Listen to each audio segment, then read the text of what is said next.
Hello, good morning, good evening, good day, good afternoon, and aloha. Welcome back to another episode of the Singularity Lab, your one-stop shop for reliable news and commentary on everything breaking stories in science, technology, futurism, and UAP discoveries. I'm your co-host, Luis Jimenez. Joining me in a couple of minutes will be my esteemed colleagues, Mr. and Mrs. Michael and Kristen Mataluni. Today we will be speaking with David Hambling, author of Swarm Troopers, How Small Drones Will Take Over the World. We'll be discussing his theory of everything and UAP-related topics as well. Before we bring them in, though, I just want to say hello to everyone in the chat. Thank you so darn much for being here. Let's see here. Who do we got? We got JD Study UAP. What's up, JD? Big fan of the show. He's always supporting us on Twitter, on Instagram, here in the live chats. Thank you so damn much for being here. We got Judy McCullough. Hello, my lady. Hello, guys, she says. Hello, right back at you. Terry Martin, what is shaking? Happy to have you here. DJ Music Ace. I think I'm reading that right? Yes, Messi leaving. Messi as in the soccer player? Amanda. Hello there. And we got Eskel Christoph Solvang. Yo, buddy. Thank you guys for coming aboard, getting weird with us here on another episode of the Singularity Lab. My name's Luis Jimenez. We're going to be having a really fun discussion today, specifically about drones. So that's going to be a lot of fun. If you haven't already, do us a favor. Like, subscribe, share the channel. Tell folks we're talking about future tech, drones, and all things fun and sciencey. This is a great place to come hang out between this show and my show, the Unidentified Celebrity Review. We give you 5 shows a week, Monday through Friday. Usually we go live at 4 p.m. Pacific Standard Time, Monday through Thursday, 1 p.m. on Friday. But today we made a special exception for our guest because he is on the other side of the planet. So, we want to make sure he gets to bed at a pretty decent time. So that's why today's show is at noon. And that's why it's important for you guys to ring the bell so you do not miss a second of action. And anytime we do change a show time, which does often happen, you're made aware of it. So thank you guys. If you haven't already, like, share, subscribe, share it to the world. Let's see how many people we can get in here. Got a couple more folks in the chat. Josh, always good to listen to while at work. So happy that you can do that. By the way, we're on Spotify. Both shows are on Spotify, iTunes, Podbean, wherever you find your wonderful podcasts that you like to listen to. Both of these shows are available on all platforms. Clinton, what is shaking? Afternoon, Lou, and happy belated birthday. I truly appreciate it. Thank you so damn much. Yesterday was my birthday. Probably one of the best birthdays. 41st, 41 years old. This thing is 41 years old. Yeah, I feel it. People say I don't look it, but I feel it. Hi, Brian. I think I said to you, well, you said 3 times. Look at this. Boom, boom, boom. Meji, hello from France. Hello from California. So let's get this show started, you guys. I'm not going to talk anymore. I'm just going to play our show intro. Wow, hey, wait a second. They changed the way these show intros look. That's interesting. Okay. All right. Don't matter. I found it. Here we go.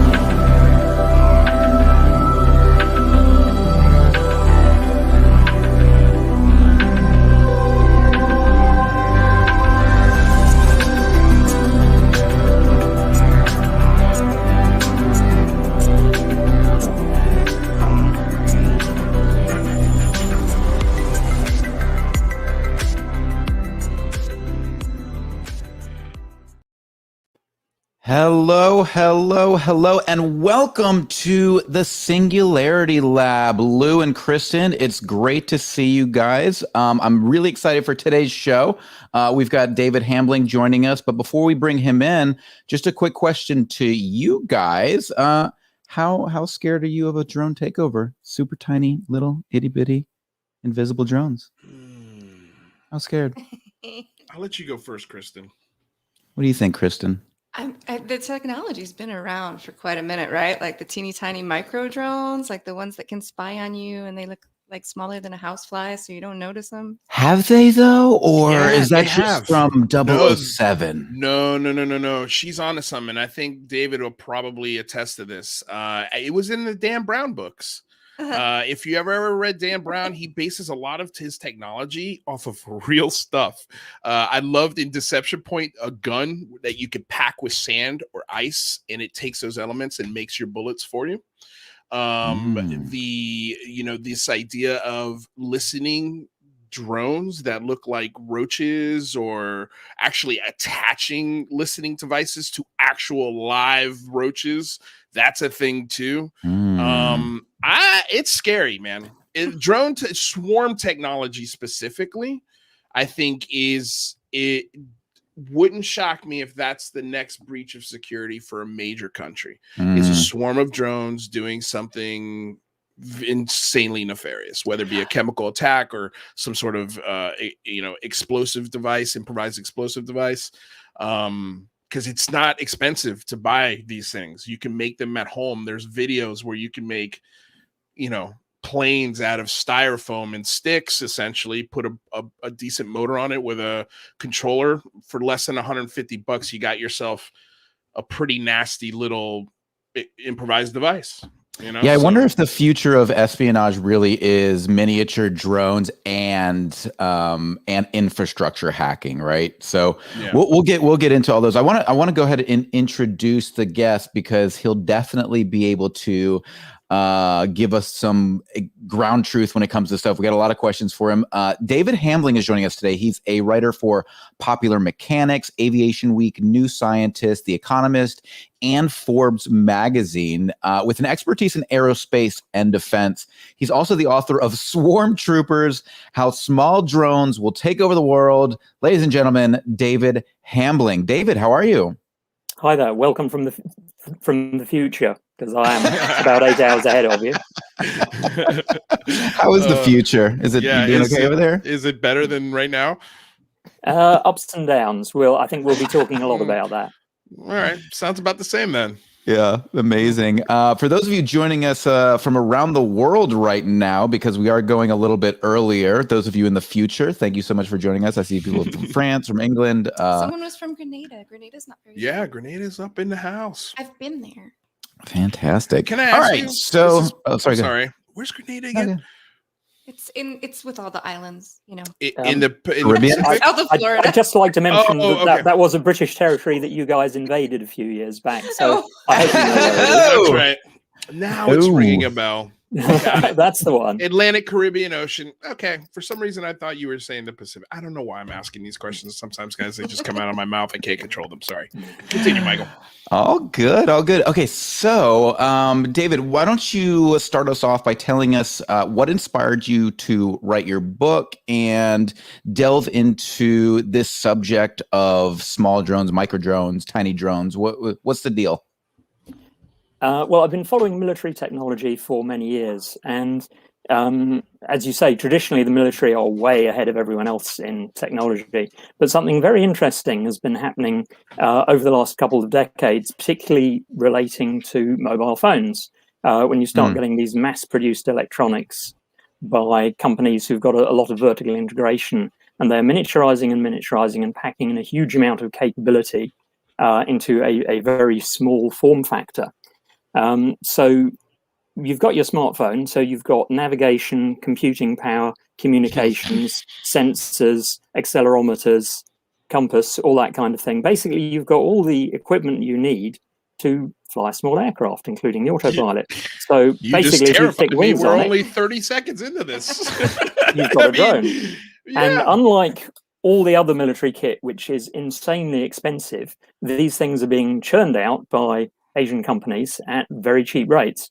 So it seemed to me that as soon as this technology was taken up by the military side, we would see quite a profound revolution, because what you've got is the intelligence of smart bombs on something that can be produced in thousands, tens of thousands, millions.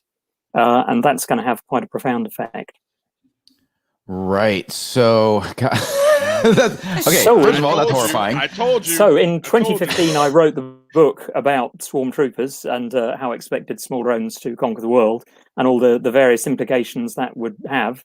And since then, I've just been watching it unfold one thing at a time. And I think we'll get on to some quite interesting cases of the kind of things that we've seen with small drones in the last few years, from blowing up oil refineries to presidential assassinations. Wow. So wow. Okay. So we'll dig into those, but where are we with our current tech when it comes to small drones? Like, what can I buy commercially? And what do you think the military industrial complex in the West has, as well as China? Okay. Well, technologically speaking, we are there. The future is now. Okay. As William Gibson said, the future is here. It's just not evenly distributed. So all the technology is already there. It's being used in some places. It's not being used everywhere yet. And again, the interesting thing is that the commercial technology is actually in many ways more advanced than the military technology. So when you have something like the military's big Reaper drones, which are like $30 million a throw, they need a human to take off. They need a human to land. It takes two guys to control it. Very little of it is automated, and it's quite hard work to use. Whereas, you have to be a trained pilot. Whereas you buy a little quadcopter off the internet, you can fly it yourself out of the box. It's very intelligent. It takes off itself. It lands itself. It avoids obstacles on its own. It can do all these kind of things for a few $100s. So the technology is already there. And of course, while the aim of introducing this technology was to make aerial video available to everyone, it didn't take long before people started thinking up nefarious uses for them, from spying to dropping things on people. So how small are we talking here when it comes to small drones, tiny drones? Are we talking microscopic? Well, your typical DJI drone is like about the commonplace ones. Rotor's about a foot across, and it folds up small enough to put in a cargo pocket. But in terms of how small can you make them? I mean, that's a toy drone. But that's the same size as the PD-100 Black Hornet, which is used by the US military, among others. The main limitation with something that small is it doesn't cope very well with strong winds, and you've got a limited flight time, but it's still big enough to carry quite a respectable load of sensors and autopilots and other gear. So that's about as small as it goes, generally speaking. There are smaller ones. Like the insect drones you were talking about. Surprisingly enough, the CIA was actually messing about with a dragonfly drone back in the 70s. And that one was the size and shape and disguised as a dragonfly. And the astonishing thing is they did it without any of the modern electronics or microprocessors, which means it was hell to fly. But it was actually guided using a laser beam. And the idea was that had an acoustic bug in it, so you could fly that in and drop that next to someone, or drop that on someone's windowsill to listen in on their conversation. And that was something that was developed getting on for 50 years ago. Wow. And it had its limits. Flapping wing drones haven't really caught on because they're not practical for most things. However, the smaller you go down in scale, the better flapping wings look. So there's a few people who are working on bug-like and insect-like drones. And there's even the Harvard Robo-Bee project, which, as the name suggests, is building insects which are the size and shape of bees, which will be able to pollinate plants after we've wiped out all the bees. Sounds like a Black Mirror episode. Yeah. Does indeed. So what do you think I mean, obviously, this is a commercial sense that we're talking about as far as the size of these things. But if you had to take a wild guess based off of all your research, I mean, how usually when we talk about military tech, I safely put it somewhere between 20 and 25 years ahead of what we see today. Some folks who are incredibly intelligent put it 50 years beyond what we see today. So it's safe to say 25, just to split the difference. How small do you think those drones are if they're 20, 25 years ahead of what we're looking at now in their capabilities? Are they, have they already developed it? I guess is what I'm saying. The military have a lot of bee or a problems housefly when it comes to developing things like electronics, because it's all, broadly speaking, what you need is a very expensive factory costing in billions before you can build your first microchip. So, and they talk about going down through the scales of so many nanometers to so many nanometers. And every time you've got a company which is investing literally billions in building a facility with the devices to etch silicon onto ever smaller and smaller bits. So the military don't really have better microchips than anyone else.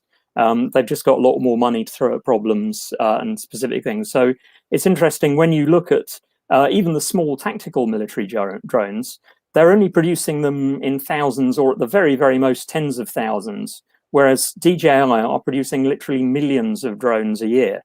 So DJI, who's a commercial company, they've got a lot more users, they've got a lot more people ironing out the software, they've got a lot more developers. So they end up with a much more mature product that's far easier to use than the military. So the military are good at some very niche things, like building robot dragonflies. But broadly, their technology isn't necessarily that advanced.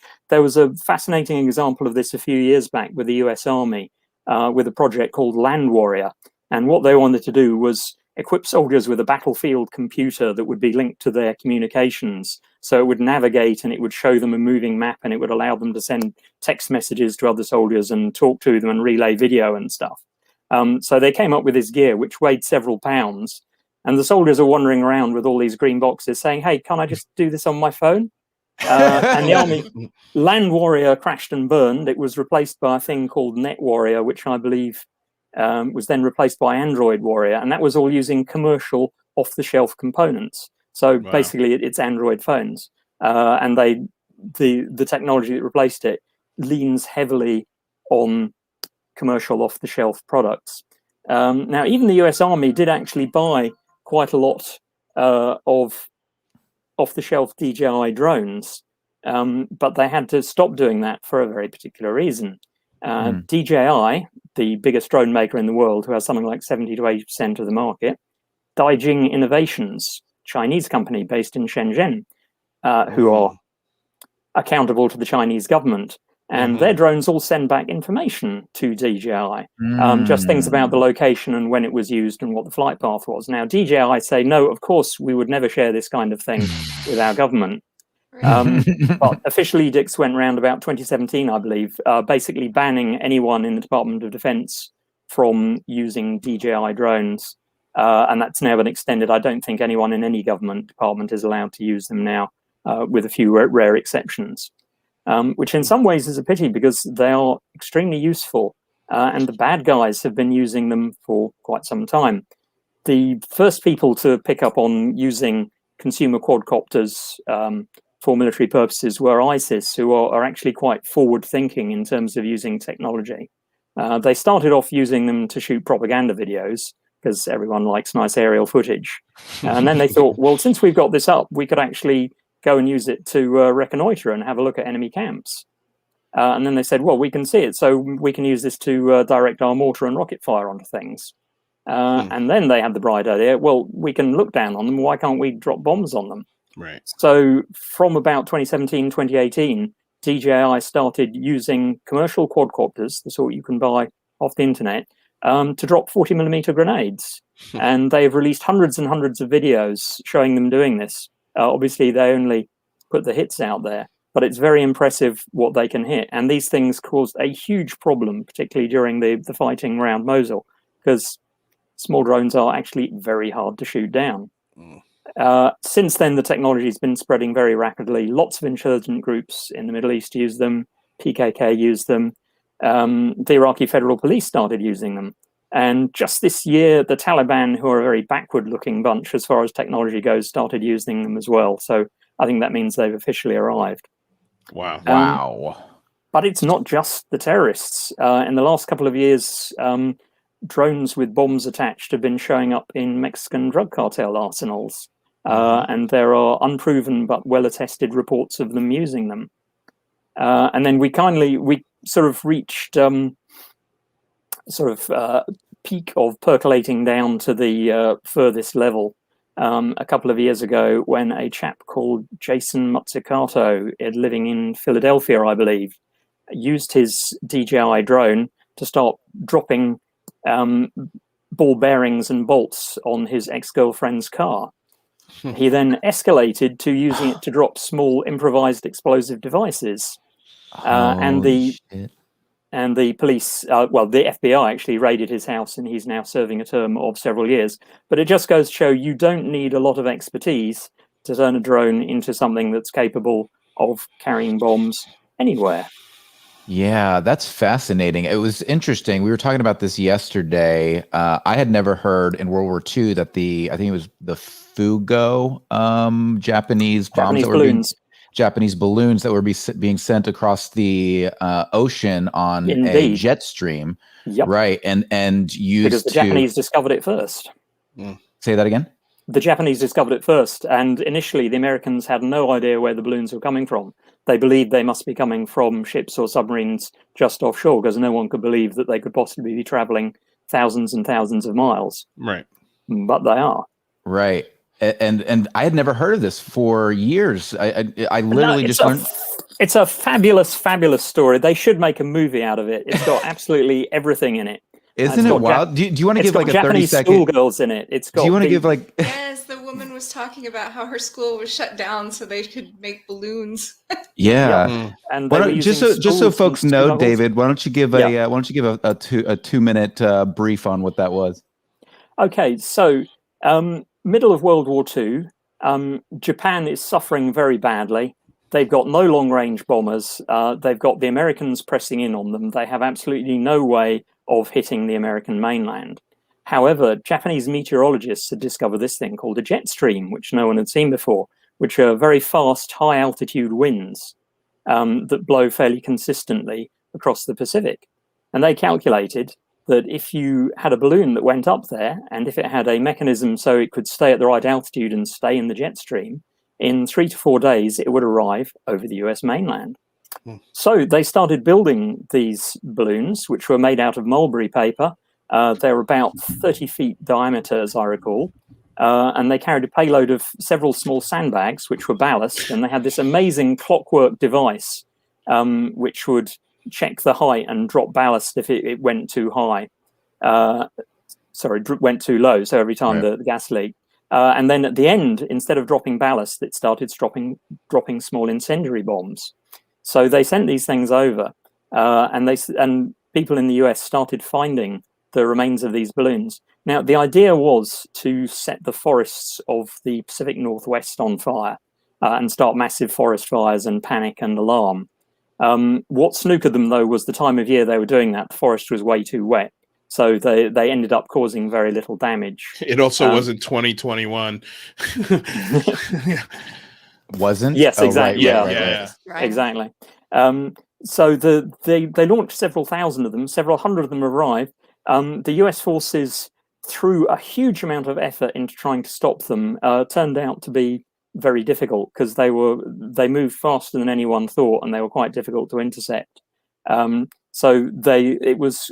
main thing was propaganda and making sure that people didn't find out about them and start panicking, and that was all managed very well. But this is why I say it should make a movie. So they moved a special firefighting unit out there, or they created one, known as the 555, the Triple Nickel. This was a African American Army unit, and their problem was none of the generals wanted them over in Europe because they were African American. So instead, they got sent out west, and they were trained parachutists, and they were used as smoke jumpers. So they were flown out there to be dropped at the site of forest fires to put them out as they happened. Wow. So there's this whole history of the Fugos and the attempts to counter them. This is fascinating because I think it really points to the U.S. government's ability to obfuscate when it comes to, we talk about UFOs on the show a lot, and there are things that, we obviously can't explain. And then there are things that I wonder if we can explain if the U.S. government wasn't obfuscating so much. This is a classic example of the American government's ability to hide things that are coming from the sky. Am I wrong? You are right. And if you'd like me to carry on a balloon theme rather than a drone theme a little bit, we pile right into UFOs very early on. Sure. What do you got? Because the Americans, having seen how effective the Fugos were, developed a whole range of their own high altitude balloons to either just take sensor packages up to high altitudes or actually to travel long distances. So there was one project called Genetrix, which was another CIA one. This was back before there were any satellites, so there was no way of getting pictures of the Soviet Union. So what they did was they put cameras in balloons, sent them up to the jet stream, flew them over the Soviet Union, picked them up at the other side to see what they got. And they say, oh, these are weather balloons. These aren't spying at all. Right. That was only medium successful, but they had a number of other projects, like Skyhook, which was for these gigantic high-altitude balloons. That was taking instruments up into the stratosphere to measure conditions, solar radiation and stuff.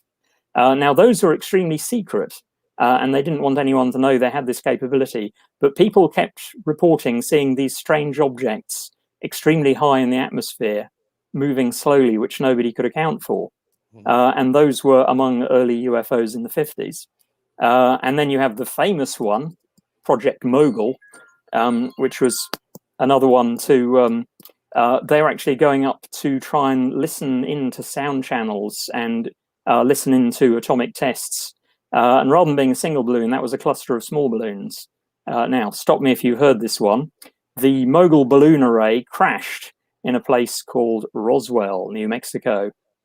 The local authorities handed it over to their Army Air Base. And rather than blowing the cover and saying, hey, this was a secret project listening into Russian tests, the commander there slightly unwisely tried to distract people by saying, hey, look, we found parts of a flying saucer. And the rest, as they say, is history. Though the actual truth about Project Mogul only came out in the 1990s, way after all this stuff was deep into flying saucer folklore.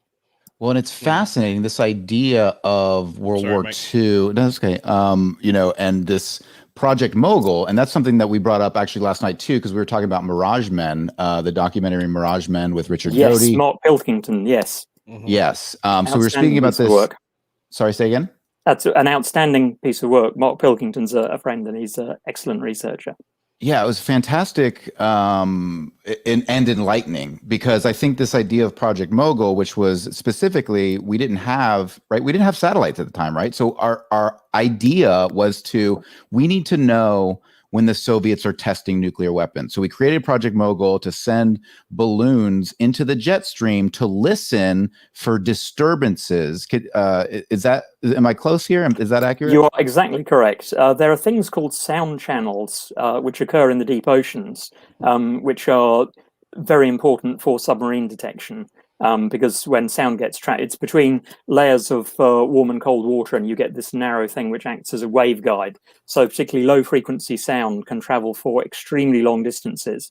And this was a big secret in the Cold War, that we're actually able to track Soviet submarines as they came out of the Baltic, because we could listen into them through these sound channels. Now, the theory was that there'd be similar sound channels high up in the atmosphere, which meant that even over America, you'd be able to hear an explosion happening in the Soviet Union. And they didn't really know much about it in 1947, but interestingly enough, it did turn out to work, and this is actually something that they are doing now with modern high-altitude research, is listening into the sound channels.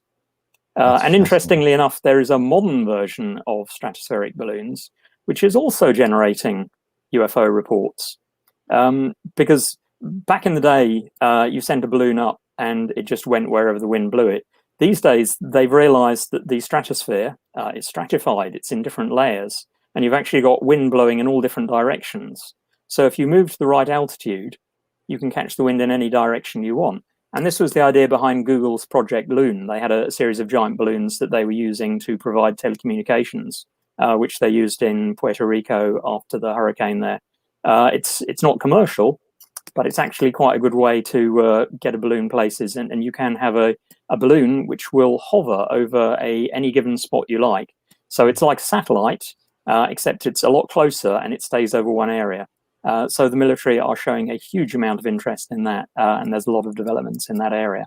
Wow! And as I say, what was interesting, when DARPA did their big test of them, I was talking to the project manager, and he was saying we were having bets on how long it would take before we got UFO reports along their flight tracks, and it happened sooner than anyone expected, because people just aren't used to seeing large, slow objects that glint in the sun, just moving mysteriously and in any direction.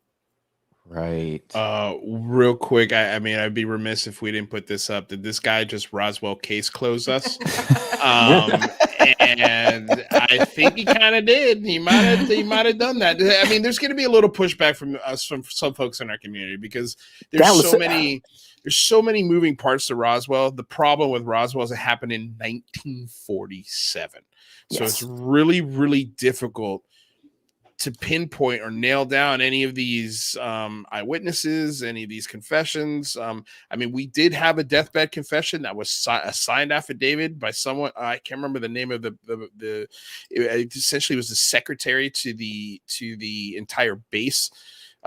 Jesse Marcel himself has come out and said, yeah, this was not a weather balloon. This was something different. But it's so difficult. It's so difficult with this story. And when he says Roswell case closed us, I mean, the one thing that I thought of are the dummies that the Air Force claimed that they were using in 1947. But that part of this is not accurate. Like those dummies and some of that technology that they claim they had in 47 didn't exist. They weren't using those things. So it doesn't add up, that story, from both sides. I'm still kind of really split down the middle with Roswell as to what it was, but I do lean a little more toward Project Mogul was a very advanced, weird-looking weather balloon.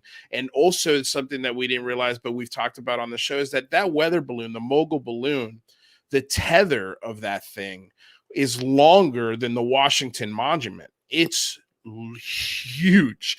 So the debris could, logistically speaking, spread out over a very large area if it falls down. And if you don't know what you're looking at, you can confuse it for an alien spacecraft, because some of those pieces look like discs. They look like saucer shaped things. I mean, just go back and look at the drawings for these weather balloons, these top secret weather balloons in 1947, and you're going to see a lot of instruments that look really, really weird. So if I had to put money on it, like in Vegas, I think I'd lean toward terrestrial. But it's tough. I'm like 51-49. What are you gonna say, Mikey? Yeah, well, I just wanted to say real quick, I think this is where a lot of people get confused on this issue. People say weather balloon. They're like, well, weather balloon, give me a break. And it's right. I want to be clear. This is not a weather balloon. This is not a weather balloon. This was actually, the project was carried out from 1947 to 1949, which perfectly lines up with Roswell, and it makes a whole lot of sense. Now, I'm not, I wasn't there, I don't know, but it is incredibly fascinating to take a look at what Project Mogul was, what it was doing, and the timeline that would speak very closely to this. David, can you give us an idea, like, because this is fascinating, like in the early or late 40s, we're experimenting with these jet streams in the air. Is there anything associated with these jet streams now that we could, that other countries could be leveraging, them to maybe transport small drones, right? So we're having a lot of issues with our military. I don't know if you've seen the Triangle video that came out from Jeremy Corbell. I'm curious what your thoughts are on that. And I'm curious if, what sort of, how long can these drones fly, let's say, over the ocean if the Navy is seeing them there as well? Which question would you like to answer? So let's start with the jet stream. Are modern countries using these in any way in association with drones? Yes, funnily enough, the Chinese are also fairly well advanced in stratospheric balloons. And I think it was a couple of years ago, they demonstrated a high altitude balloon releasing drones. And the idea is that you could release a swarm of them from high altitude. Wow. It's something the US Army is working at as well. And one of their more intriguing plans is this idea of using a high altitude balloon hanging around over the area, dropping a large number of electronic sensors over a wide area for basically cyber espionage, in order to pick up all the radio signals, all the cell phone, Wi-Fi, everything like that. So they could relay a picture of what was going on electronically back to the balloon, which again could beam it back to base. So they will certainly be used to drop a variety of things down there and relay communications back. So that's certainly something that's ongoing. But as far as Roswell case closed, no, that case is never going to be closed. But what I can tell you is that the Mogul cover story, that one is certainly true. That doesn't mean that there was nothing else going on at the time. Right. And that's always the hard part, right? Because you don't know. You don't know what else was happening. Ethereal says, if Roswell was Project Mogul, U.S. Army would be on the spot way sooner and not wait until someone reported it. What are your thoughts on that?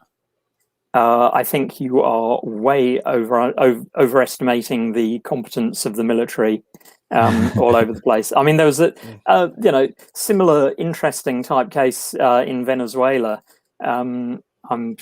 This would have been in the 70s, I believe, 70s or late 60s, where suddenly some US military types descended on an area and were searching for this metal cylinder. And that generated a certain amount of thoughts about UFOs. What that actually was the film cartridge ejected from a Corona spy satellite. Those are supposed to be caught in midair, but things hadn't quite worked out, so it ended up on the ground. So everyone was having to chase around and get this top secret film. So there, it's I wouldn't necessarily trust the military to get everything right all the time, and I think incompetence can just lead to all kinds of things. Yeah, it certainly does. I think it's tough in the United States, especially with all the movies that we have. We always get this depiction of the military like they've got the best equipment. They know exactly where everything is. There's a camera on everything. There's radar systems that look through walls that can tell you what the elevator shafts are. Like all of this crazy tech that just doesn't exist. And the coordination and the implementation of these things is sometimes really messy and uncoordinated. But what do you say, Kristen?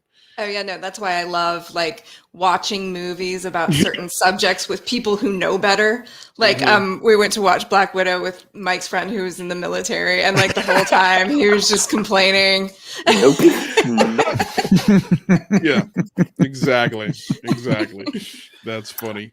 Interestingly, just on, if you'd like to move on this subject of the incredible coordination scene in Hollywood and how distant it is from the real world, that's in a sense what drone swarms are aiming to achieve, and what does now seem to be pretty much a practical reality, because we actually saw the first official, as far as we know, military use of a drone swarm in Gaza in May by the Israeli Defense Forces. Now, their challenge there, I'm sure you've seen all the footage. The Hamas and people fire hundreds of rockets over into Israel, and the Israeli Iron Dome system dispatches missiles and shoots them all down, which is nice. But as the Israelis realize, you can't just play a defensive game. You've got to get out there and find the people firing rockets and do something at them. But obviously, they're very good at shoot and scoot, because these rockets, it's just two guys carry it, put it on a metal flame, light the touch paper and run away. Right. So the Israelis set up a special seek and destroy unit, which was one of their paratroop battalions, their mortar company. They converted over to a drone swarm. So they had a swarm. We don't know how many, but we do know there was a swarm of drones. They had a load of different sensors in them. They appear to have been able to perch and stare, so they could send the drones into the area, land, and then use their sensors to spot targets in the area. And we know they had a mixture of sensors, probably acoustic ones to pick up things like the sound of a rocket launch, and you use several of them to triangulate it, probably infrared, obviously visual, probably a few others as well. And they were extremely effective at locating and engaging people launching rockets. So it sounds like some of the drones involved probably had warheads on them and were able to dispatch people on the spot. But the clever coordination bit was that they were wired up to everyone along the chain of command.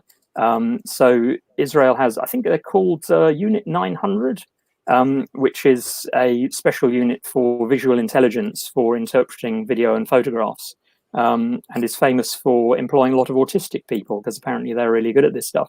So they could give live feeds to these people to say, is this a target? Is this a man with a rocket, or is he just carrying a pipe? What's going on here? So they could like hit a button and say yes, no, isn't. And then it was also linked to the commanders, and they could feed data seamlessly to other weapons, and particularly guided mortar bombs. So basically, this drone swarm occupying an area could pick up anyone who goes into it, send back data to say, is this a target? Someone would say yes, and they could then basically press a button and drop a guided mortar bomb, which would land within a few meters of where the person was, all seamlessly. Wow. And apparently it was extremely effective. And that's the first use that we know of a drone swarm in action. And that's also the first time the Israelis have broken cover with their drone swarm technology. They hadn't released anything about it before that. So it's certainly real, and it's certainly happening now.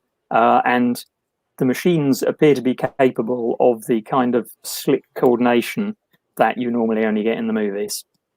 Right. Yeah, no, that definitely makes sense that's coming. But yeah, go ahead, Michael. You were going to say. Well, something. I was just gonna agree with Kevin D. Whenever Michael puts his pen in the mouse, he's about to reset the room. So that is exactly what we are about to do.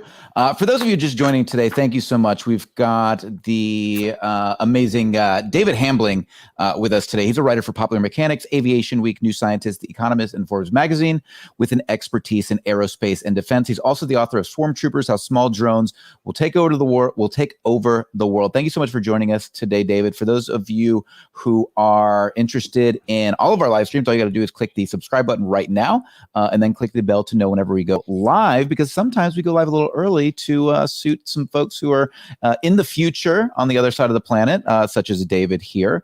And we've also got our podcast on Apple Podcasts. We've got it on Spotify. So if you haven't subscribed to the Singularity Lab, go do so now. And if you haven't subscribed to the Unidentified Celebrity Review, make sure you do that. And you can find it on Spotify and Apple Podcasts as well. David, you wrote an article recently about a drone that ran into the World Trade Center. Can you share with us a little bit about that and why we should be taking that as a sort of warning? Yep, absolutely. This was what happened in this case. This was an innocent tourist from Texas, a guy called Adam Ismail, who thought he'd get some really cool footage of the World Trade Center complex. Apparently completely ignorant that you are not allowed to fly drones anywhere in Manhattan, let alone near the World Trade Center. So it was a crazy thing to do. But he had one of these small folding DJI drones, took it out, flew it in the air. And his second mistake was he managed to run it into the side of the building where it got wedged between two window frames. He went and reported the incident to the local police, who promptly arrested him. And he had a long and frank discussion with them and the FBI about what he was doing there. And he ended up getting a fine for breaking drone regulations.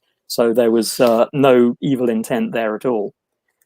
But the reason why you should be worried is because there wasn't any evil intent this time, but there could be next time.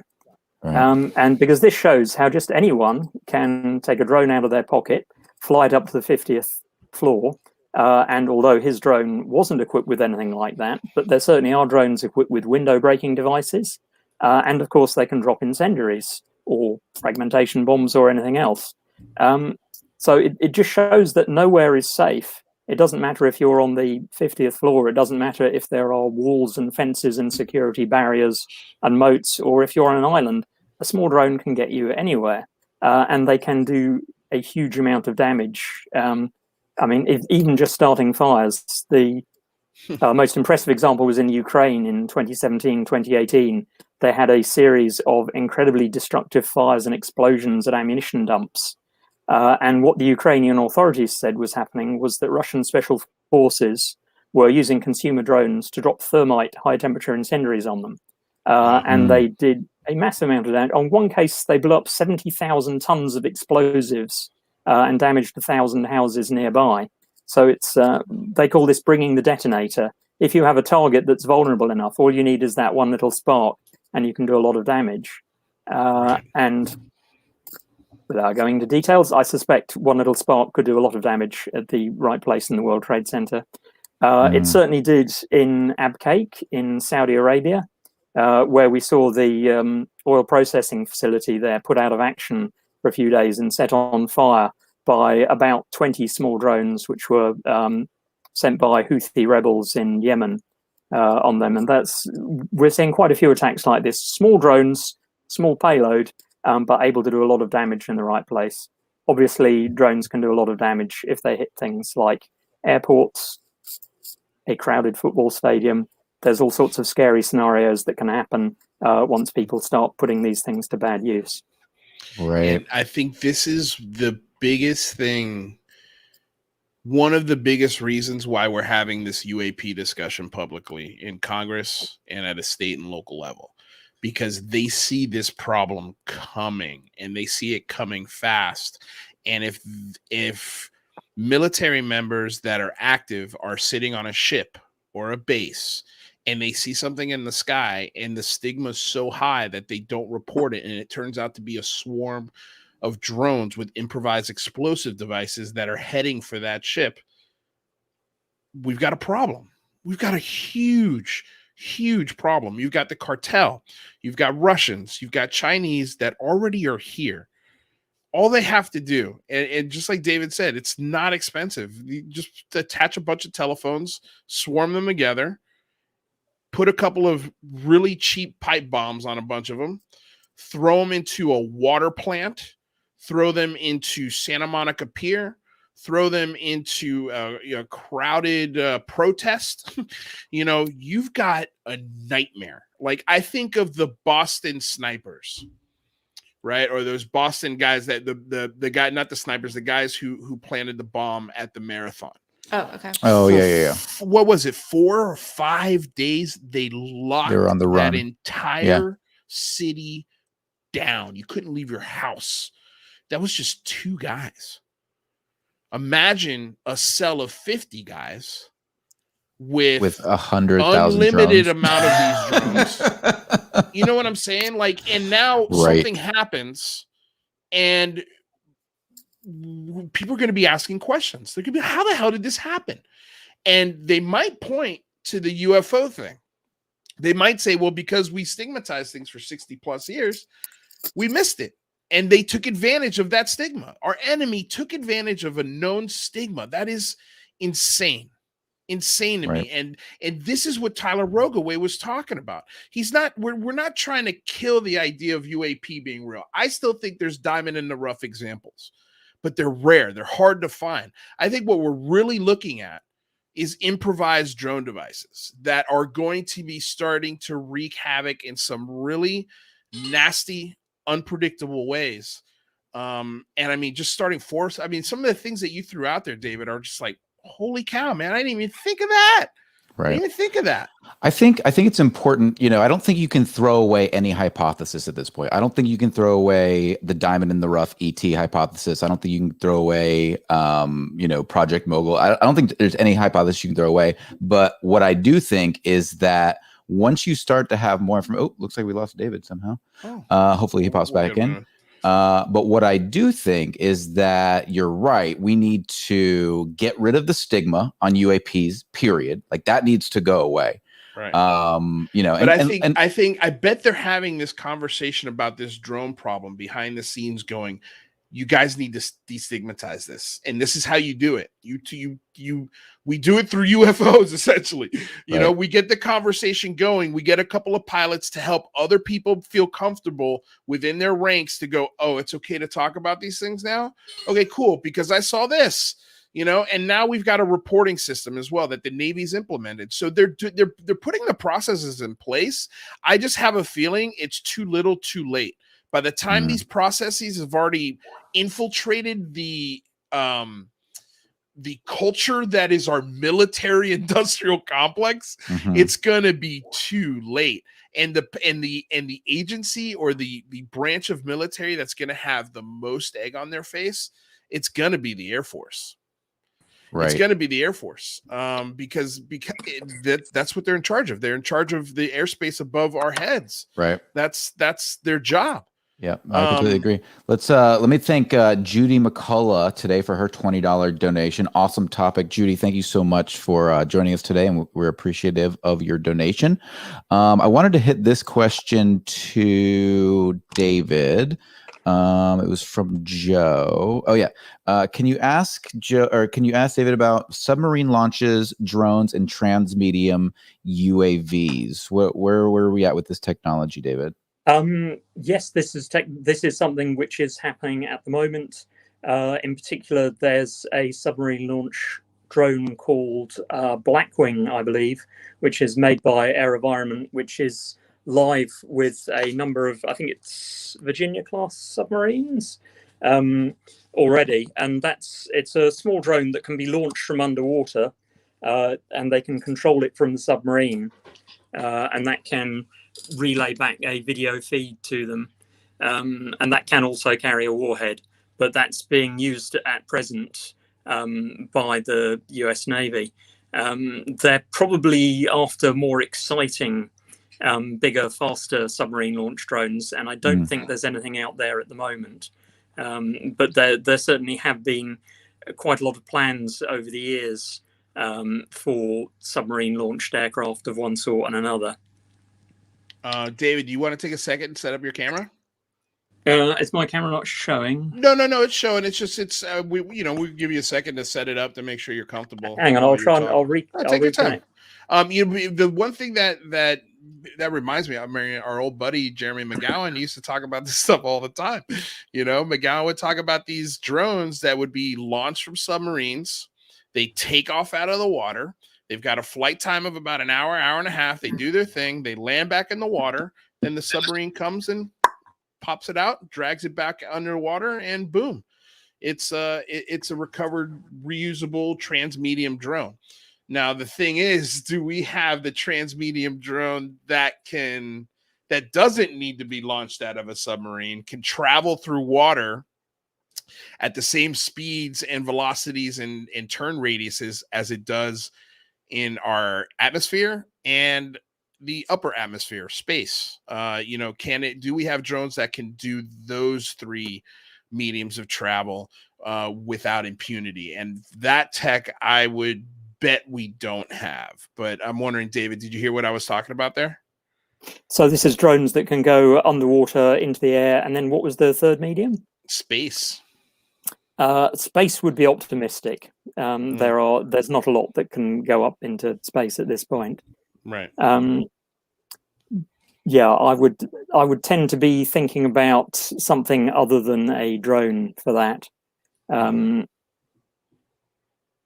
And yeah, one of the things I wrote about a while back for Forbes was this idea of a plasma decoy. Have you heard about this one? This is a device which the US Navy is developing, which uses a high-intensity laser to basically create a glowing shape, which is supposed to decoy missiles because it can have the same infrared signature as an aircraft. So it's a way of generating plasma at a distance and then moving it around. And I think doing something like that, you can move it, because it's not a physical object, it's just like the beam of a searchlight. You can move it around wherever you like at very high speed, and it can do things that no aircraft can do. And when you've got that kind of thing jumping around, that's the kind of thing that's likely to generate UAP reports. I do have a question about just going back to this swarm drone issue that we're going to be facing here real soon. Does the military at any point, what's the countermeasure to these things? Is there a countermeasure? There are lots of potential countermeasures, all the way up from guns, missiles, interceptor drones, net guns. The most common one you see in use at the moment is jamming, just using radio frequency to jam the communication between the drone and the operator. And that is like 100% effective against consumer type cheap drones, less effective against military drones with good communications. However, the interesting thing about that is going to drive drone autonomy, because the best way of avoiding being jammed is not to rely on communications in the first place. So if you've got an autonomous drone that doesn't require an operator, that's just going to fly right over your jamming and drop bombs on you.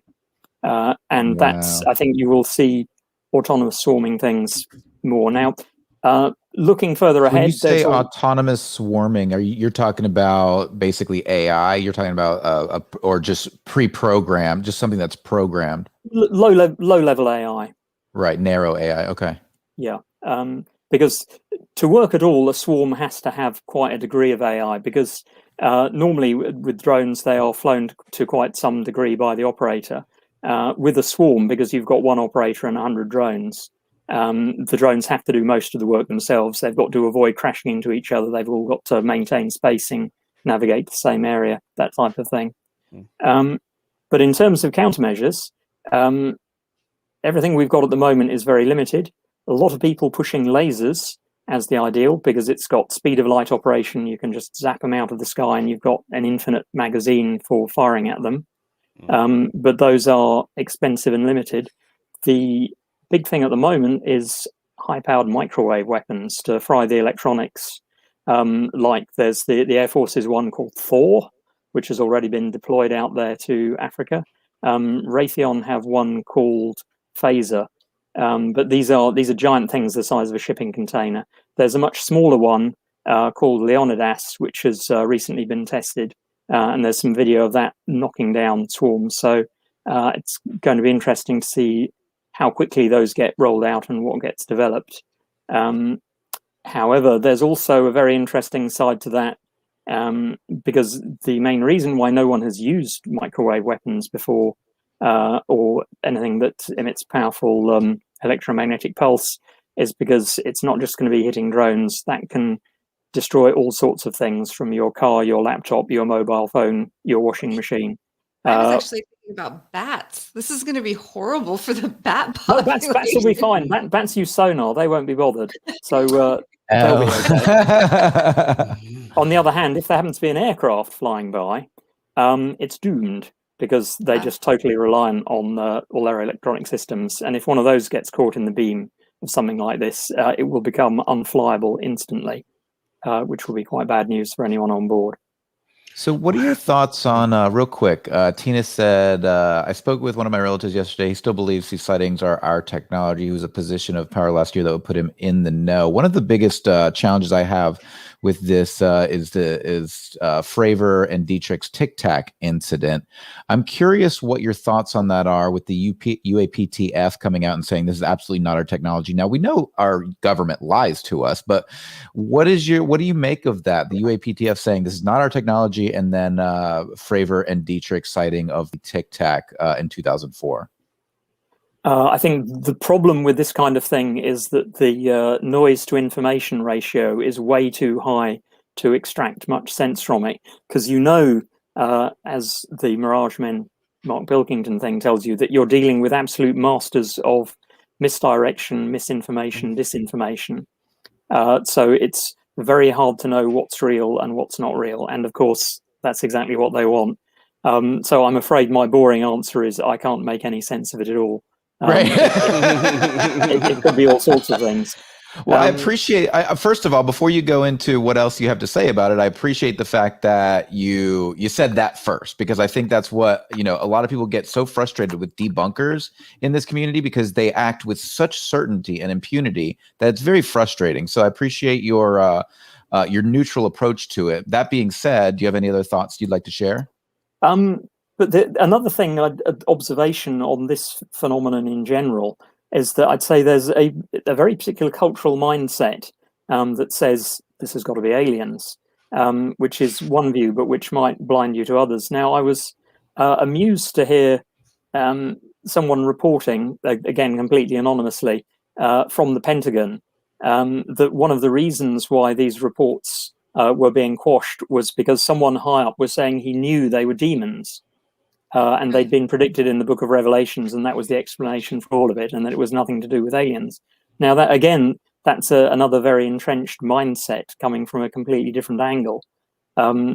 So at the risk of confusing things further, I suspect it might be something even stranger that we're simply not seeing or not considering because we're not taking into account the possibilities, because we're going down the one line of it has to be something military, or it has to be aliens, or what? Right. So again, really appreciate that. I've got to, I know you've got to get out of here in just a second, David, but I wanted to bring our panelist in quickly because he had a quick question for you. If you don't mind, can you stick around for another 5-10 minutes? Yeah, sure. Okay, great. So joining us right now is a friend of the show, a close friend of mine. He is somebody who has a deep understanding of the defense industry. I won't give away too much because I don't know what he wants me to share. But welcome, Brooks Lopez. Brooks, how are you today? I'm doing great. Can you guys hear me all right?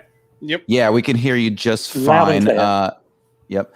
Thanks for joining. Did you have anything specific you wanted to pose to David? I did, David, and so I kind of switched from listening to trying to get ready real quick. But my question was, you were talking about some of the responses to drones potentially leading us further down the automation pathway for the drones themselves. So I missed kind of your whole response to that. But do you think that we are in a position where moving forward, we're going to see, obviously, we'll see more automation? But do we think that machine learning and potentially artificial intelligence is going to play a big part of that? Absolutely. I think they are already they're already on the cusp of that. Flying an aircraft is not like writing a symphony. It's not. It's a lot less challenging. And for the types of missions that drones will be expected to be carried out, machine learning is very useful for things like object recognition. So finding things, recognizing them from strange angles, or when they're partly concealed. You say that, but I'm over here trying to convince my computer that I'm not a bot every day with a stop sign or a boat. Where's the disconnect there, David? We're going to be in trouble when they overtake us on that one, aren't we? But the military side of it tends to be very hush-hush. They won't say much about it. But there was one interesting example. There's some Australian researchers have come out with a thing called Shark Spotter, which is set up so a small drone can fly over beaches and look for sharks, which is actually, there's a lot of things in the water. So you've got swimmers, you've got dolphins, you've got bits of debris. So it's not just a straightforward thing of being able to identify a shark. And they've done this before with having a human operating the drone and looking at the video. And Shark Spotter, which is an AI machine learning system, is now way better than any human at specifically identifying sharks. So I think we're increasingly going to see that. And just for that one mission, if the aim of a drone is to find a pickup truck on the ground, I think we're going to find autonomous versions of that doing very well. Mm-hmm. And you had mentioned, particularly when we're talking about the IDF, that they were employing people, particularly with autism, because they were very good at that sort of pattern recognition. So I'd be very interested to see what the comparables between current machine learning and someone who is highly specialized in that would be. Well, we've already seen this. I'm sure you've seen one of the big uses of machine learning has been looking at patient scans to identify cancer of various types, and the machine learning is up there and comparable with a lot of experts. Obviously, you wouldn't trust your life to it, but it's certainly. And the question is it going to plateau at that level? Is it ever going to get as good as a human? And if it does, will it just carry on keeping going up? I suspect that the technology sooner or later, maybe not tomorrow, but sooner or later, is going to get good enough so that we will be asking the machine first, and then the people arguing about it. Yeah, I think that makes sense. I mean, especially when you can set a series of parameters in place and have the machine just follow the algorithm to supply it. And then you mentioned like writing a symphony. A really truly excellent doctor can take a look at something that doesn't look like cancer and identify it as cancer because of other factors. But maybe that's where us as humans will be able to fill in the blanks. Well, and I've been I'm hearing a lot of background noise. I don't know where that's coming from. You guys hear that? It sounds like a. Yep. Yeah, I hear it. I'm not sure. You don't hear it? I do hear it. It's it's coming from you, Brooks. There's some background noise. We'll get you back on in a second. No worries. Go ahead. I had one last question, if I can squeeze it in there for David. Go for it. David, if you were in charge of, say, national defense, and you see this problem coming, what would be your number one suggestion to military brass or anyone that would pay attention to anyone who can make the decision? What's the best defense against this? What would we have to set up to prevent things like this being a problem within our airspace and within our own border? Well, again, the boring answer is I don't know. But I think that the solution is to be open-minded and to throw a lot of people, get a lot of smart people into the room, and do an awful lot of testing and war game the hell out of it, and get some creative people to think up what kinds of threats can we turn these drones into, and another group of creative people to think out how can we stop these, and then start pouring money into the technology and getting it tested, because you're going to need it very soon. Well, that was a pretty good answer. You kind of have an idea. I mean, that's a pretty good suggestion. I mean, I think you're right. I think that'd probably be the first place I would look. Some sort of war games and trying to figure it out. I think it's still worth throwing the questions out to the Lego robotics kids. I think they're smarter than the rest of us. Oh yeah, Lego robot kids are incredible. Yeah, those kids are smart. Yeah, they may be the threat. Well, I Lego can tell you drones. this, if that was the game you gave them, hey, Lego kids, we would like you to devise a way to destroy the eastern seaboard. They'd probably come up with something pretty cool. Seriously. This is the plot of Ender's Game, isn't it? Mm-hmm. Oh my God, yes. The Orson Scott Card. That's my favorite book, David. You just became one of my favorite people ever. Fantastic, David. I know you're on a tight schedule, so I just want to thank you for joining us today. It was truly a pleasure speaking with you. We appreciate your articles over in Forbes Magazine, Popular Mechanics, just amazing stuff that you're doing and working on, and we appreciate you keeping us informed. Would you mind telling people where they can find your book, anywhere else that you'd like to send folks that they can find you? Swarm Troopers, get it on Amazon now in ebook and paperback. Beautiful. Fantastic. Well, it was a pleasure having you today, David, and we'll look forward to. I'd love to have you back on the show sometime. Thanks very much for having me on. Look forward to coming back. Cheers. Thank you. Wonderful. Cheers. Thanks, David. Bye. What do you got, Chris Maloney? Dude, I'm freaking out, bro. Okay, listen. It's what I've been trying to say, man. It's what I've been trying to say. Like, these drones are a problem. Yeah. They're a problem. And they're a big part. I'm telling you, I have a feeling, it's speculation, okay? But I have a feeling this is probably the bigger part of the discussion being had behind closed doors. And what's really a big part of that classified briefing is this issue. Right. And then a percentage of that is the diamond in the rough that we want to talk about, because those are also in this equation. Well, I think this is going to be a problem, dude. Do not be shocked if you turn on your TV and every single station on the thing is just like 9/11. Right. They're all focused on this one thing that's happening, and it pops off not in just one place, 2, 3, 4, 10, 12 places at once, and it's gonna be chaos. Yeah. Well, and I think that's the key to it, right? It's an easy way to generate chaos. Mm-hmm. In the past, you had to go knock down 2 huge towers to get that kind of reaction. If you can have something, categorically synchronized across 10 time zones, now you're really creating chaos. Yeah. Mm. And you're also creating a doubt, real big doubt in the system. True terror. Yeah. I mean, dude. I think we're going to change our channel to a drone channel. All the little humans trying to walk outside holding up big pieces of sheet metal over their heads. I mean, well, I think this is important, and I think it's for those of you who are here because you're into the UAP topic.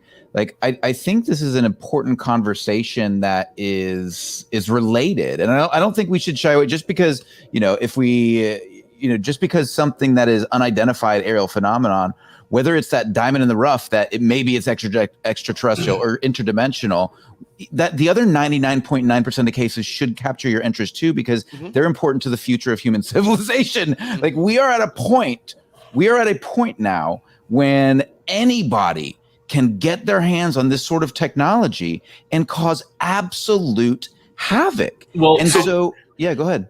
Michael, let me ask. Or sorry, go ahead, Luis. No, I was just saying, who do you retaliate against if something like that happens? Sure. It's like, man, this idea, terror is not a country. There's no borders on terror, man. You know what I'm saying? You can't wage war against terror, even though we tried. And here we are 25 years later, we're still in this war against an inanimate thing. But I'm sorry, I just had to say that. That's my blood's starting to boil. Let me pose this question. So you're an advanced civilization that wants to perform reconnaissance and data inquiry on a fledgling species that has recently gotten into aerospace. Why would my devices not just be verisimilitudes of their drones in their own space, so that there's no reason for them to think it's not the neighbor trying to, catch me naked in the shower? Well, this is exactly the anomaly of the David Fravor Tic Tac case, right? And this is why I don't think it's a good idea to put any hypothesis off the table. It's dangerous. And to your point, one of the biggest issues with the Fermi paradox is the amount of time it would take for an intelligent civilization to reach Earth. But if you have AI drone technology, specifically self-replicating robots, you know my favorite von Neumann thing. robots, von Neumann machines, von Neumann machines, yeah. Rather loves him some von Neumann machines. I do too. That's my favorite. It's just so absurd, and amazing. Not absurd in an unrealistic way, but just what could be accomplished. What could be accomplished? Yeah. Well, yeah, and how far away are human beings from doing that? How far? I mean, we've got discoveries out there right now, barely communicating back. Is it Discovery? What was Voyager? Sorry.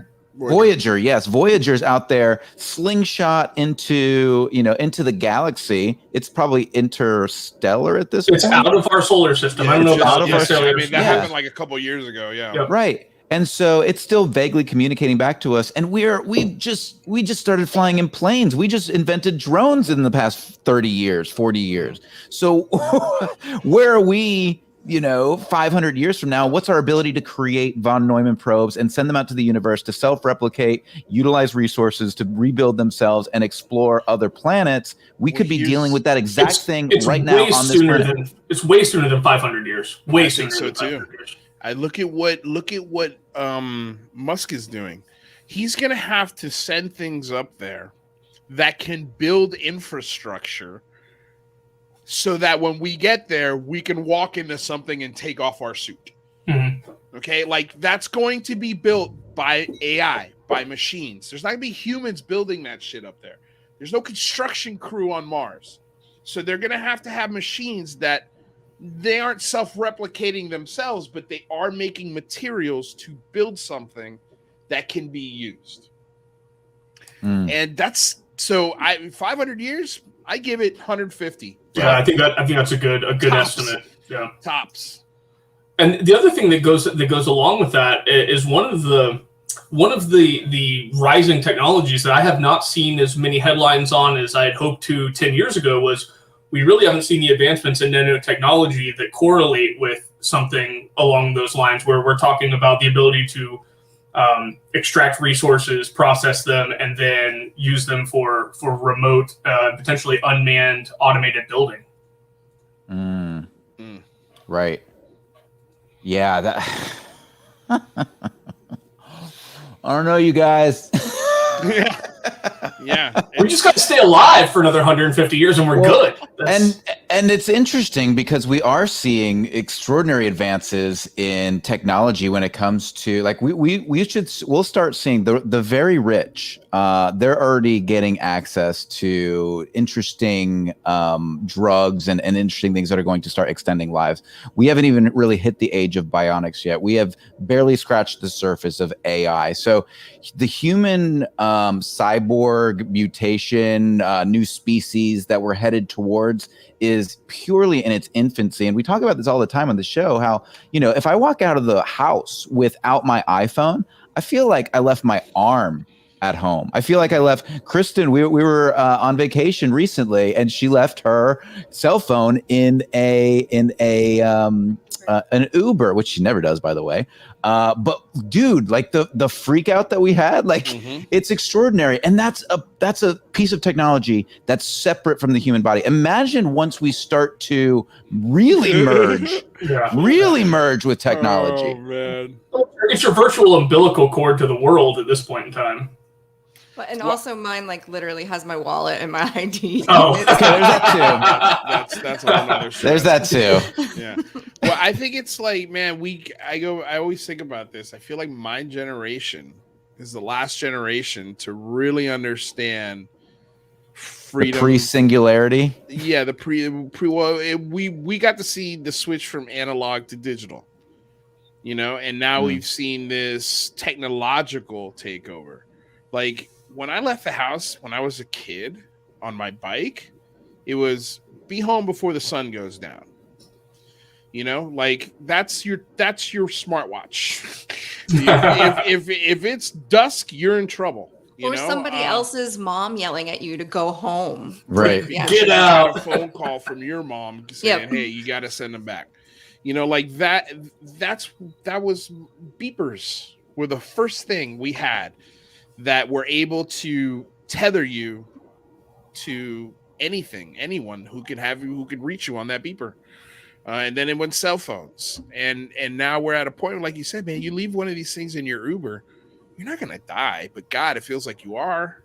It feels like your life is over. How do I navigate through the world?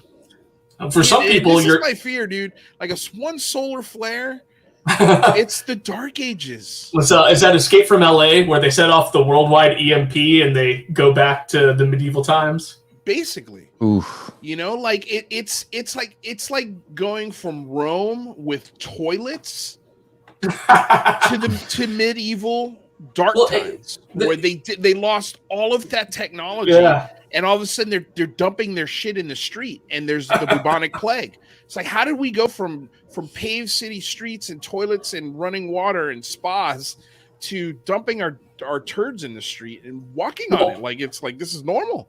Puritanicalism. We know that's the answer to that. That's how.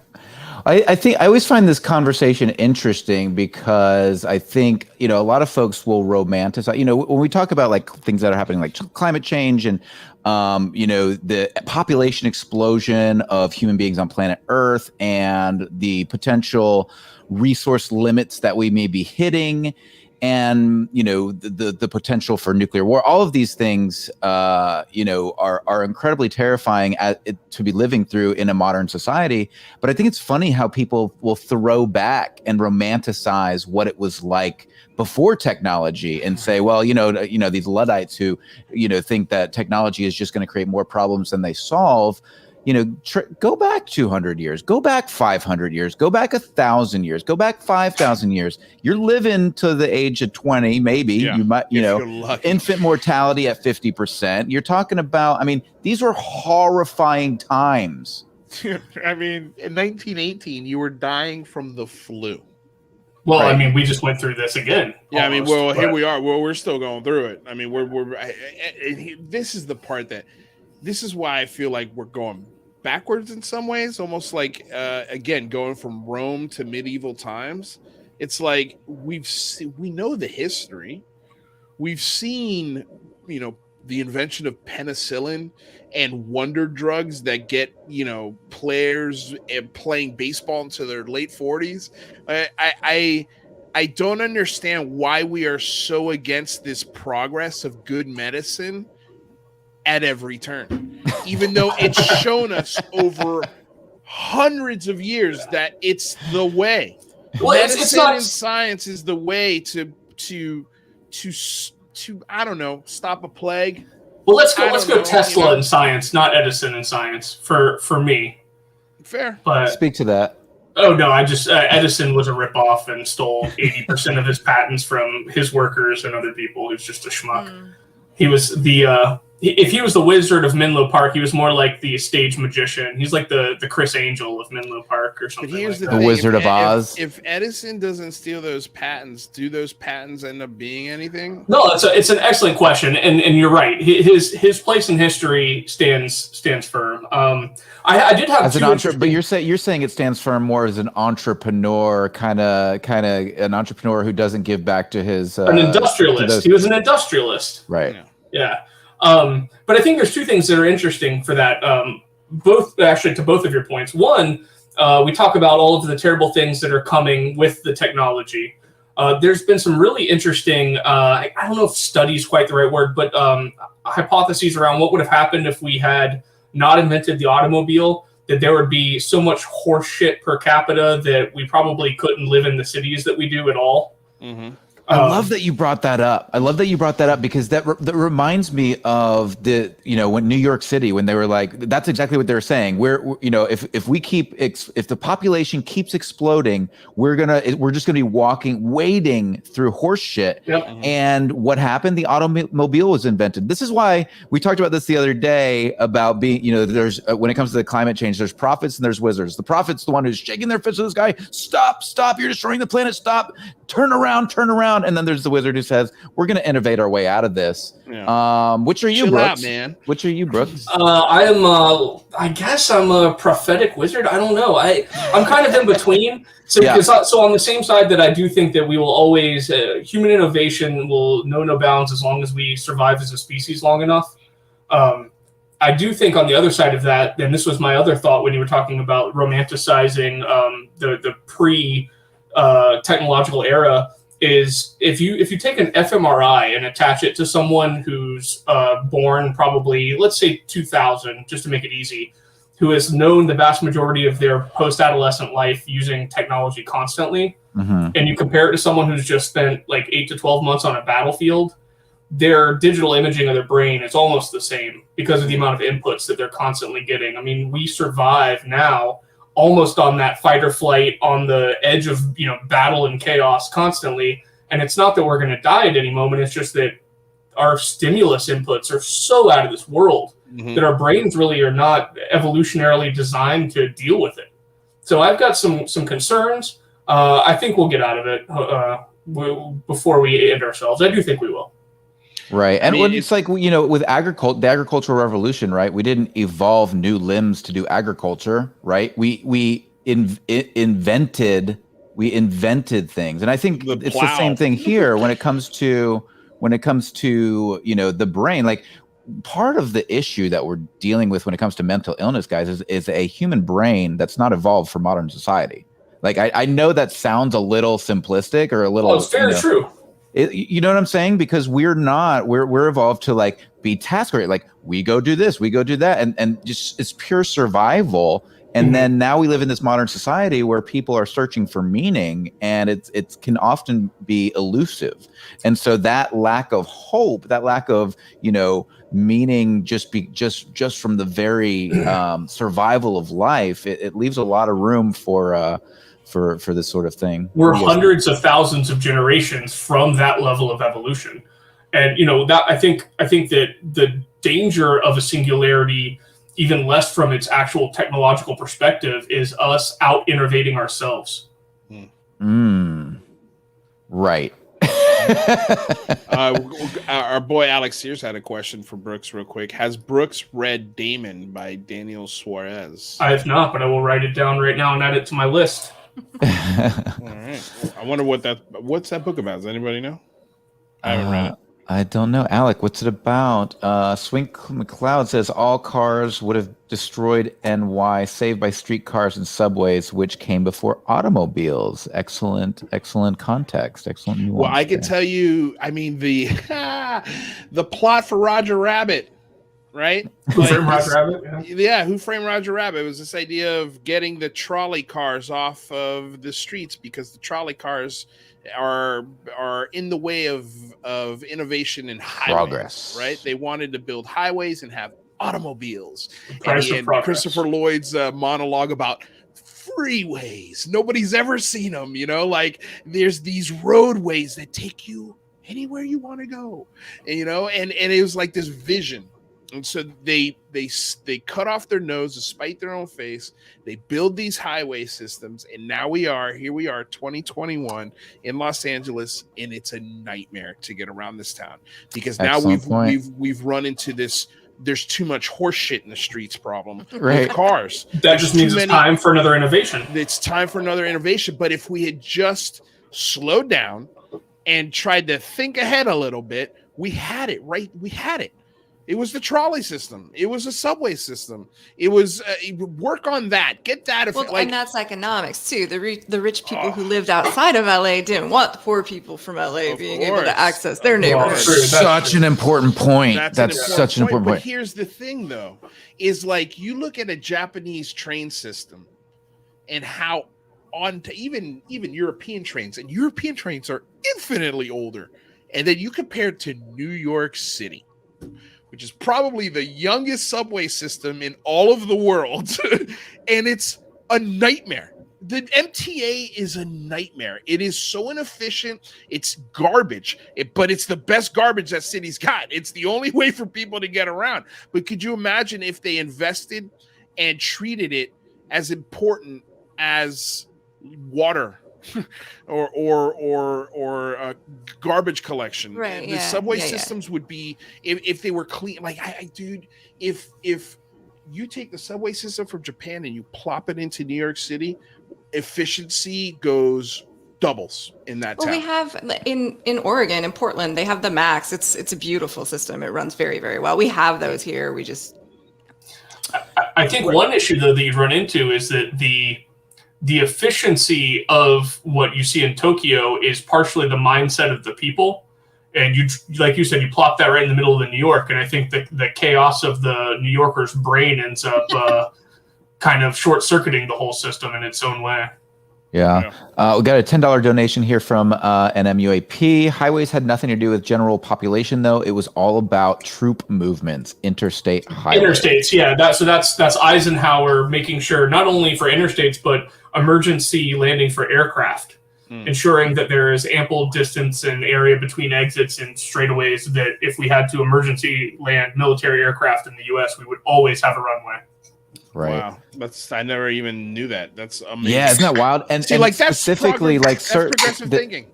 Yeah, so we're right. I mean, the interstate highways, the I-highways, they have to have us. Brooks, maybe you can tell me how far this is, but they have to have so many feet of straightaway or so many feet of per 5 miles. Yep. How much is it? 5 miles? No, it's per 5 miles. I think they have to have, and I don't know the exact number, and I don't want to misquote, but it's a couple football fields per 5 miles of interstate. Has to be straight enough that you can land an airplane on it. I'm fairly certain, living in Central Florida, that I-4 breaks all of those rules, and Eisenhower's rolling over in his grave. In Florida, really? Because I'm Central Florida's the worst. It's no. Central Florida's a nightmare. It's the number one worst highway in the country. Yeah, they came out with like most accidents. We're number one at something. Thank you. Florida man wins again. Well, here, real quick, Alex. Here's it's part of the book you was talking about. It's part of a 2-part series about how AI starts murdering people, and then it snowballs into a restructuring of society. Very, very, very interesting concept and well-written book series. Thanks for the recommendation, Alex. I'll check it out. I've got it written down right here. What was the one you were telling me about today, Brooks, that you recommended? The Overstory, and I cannot recommend this enough. I'm a huge reader. I love it. But typically, I'm like open the book, get through it as quickly as I can, pick out the main points, and run with it. This book, you got to sit and marinate with. Slowly comes together. The plot slowly develops, and I mean, there's more wisdom, and I will even use the word magic in this book than anything I've read in a long time. It's The Overstory by Richard Powers. I think it was last year's Pulitzer winner. Okay, amazing. Thank you. Very cool.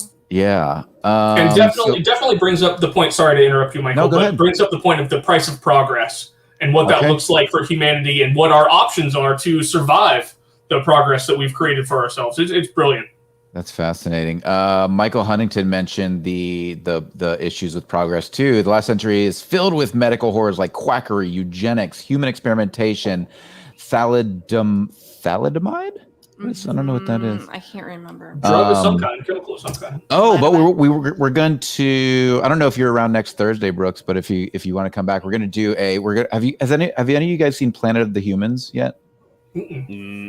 Documentary? It's a documentary. It was, I believe, produced by Michael Moore, but written and filmed by a couple of young guys. And basically, what they're doing is they're looking at our progress in sustainable and green energy, and really pointing at the flaws that we have. Oh, I did see that. Who's making a lot of money off of it? Who invested in it? How the green energy is just a financial. Yeah, and like how on the back end it's pretty bad too, like the mining of the cobalt mining. Yeah. Anyway, so we're gonna do a for those of you who are gonna be here next Friday in the chat and Thursday, we're gonna be reviewing for the second hour of Singularity Lab. We're gonna be reviewing Planet of the Humans. So if you want to refresh, Luis, I don't know if you're gonna be around, Brooks, but we'd love to have you back. And all of you in the chat too, make sure you watch it so you can review it with us next Thursday. Interestingly, it got shut down. It got removed from YouTube for a period of time because some people didn't like it being out there, which is always a reason to watch something. So. Always. Yeah. If people with money don't want it produced, it's usually a good indicator that it's worth a watch. Yeah. Whether or not I fully agree with it, that means it's probably worth a watch. Well, but there's also fallacies in that too. Like think about Plandemic. Right, that was something that was censored. But do you think it had a legitimate message, or do you think it was bolstered to make money and get people fighting about a vaccine? Sure, well, and that's why I said worth a watch, not necessarily full of truth, but worth a watch. Well, I think that's so important too, and I think everybody should approach documentaries from a perspective of, okay, documentaries have an end in mind. They want to reveal a certain truth to you. And this or can their also be perspective of a truth. What's that? Yes. Exactly. Or a perspective of a truth. So I don't think these things should be censored. I actually think you should let these things stand and let people argue about them, because when you censor things, it just gives them more power. Yeah. It's like Voldemort, right? It's like you don't say the word and it's the opposite. You actually give things power that you censor, I think. Junk food, people want it. Yeah, absolutely. Especially in America. You tell Americans they can't have something, that's the moment they want it.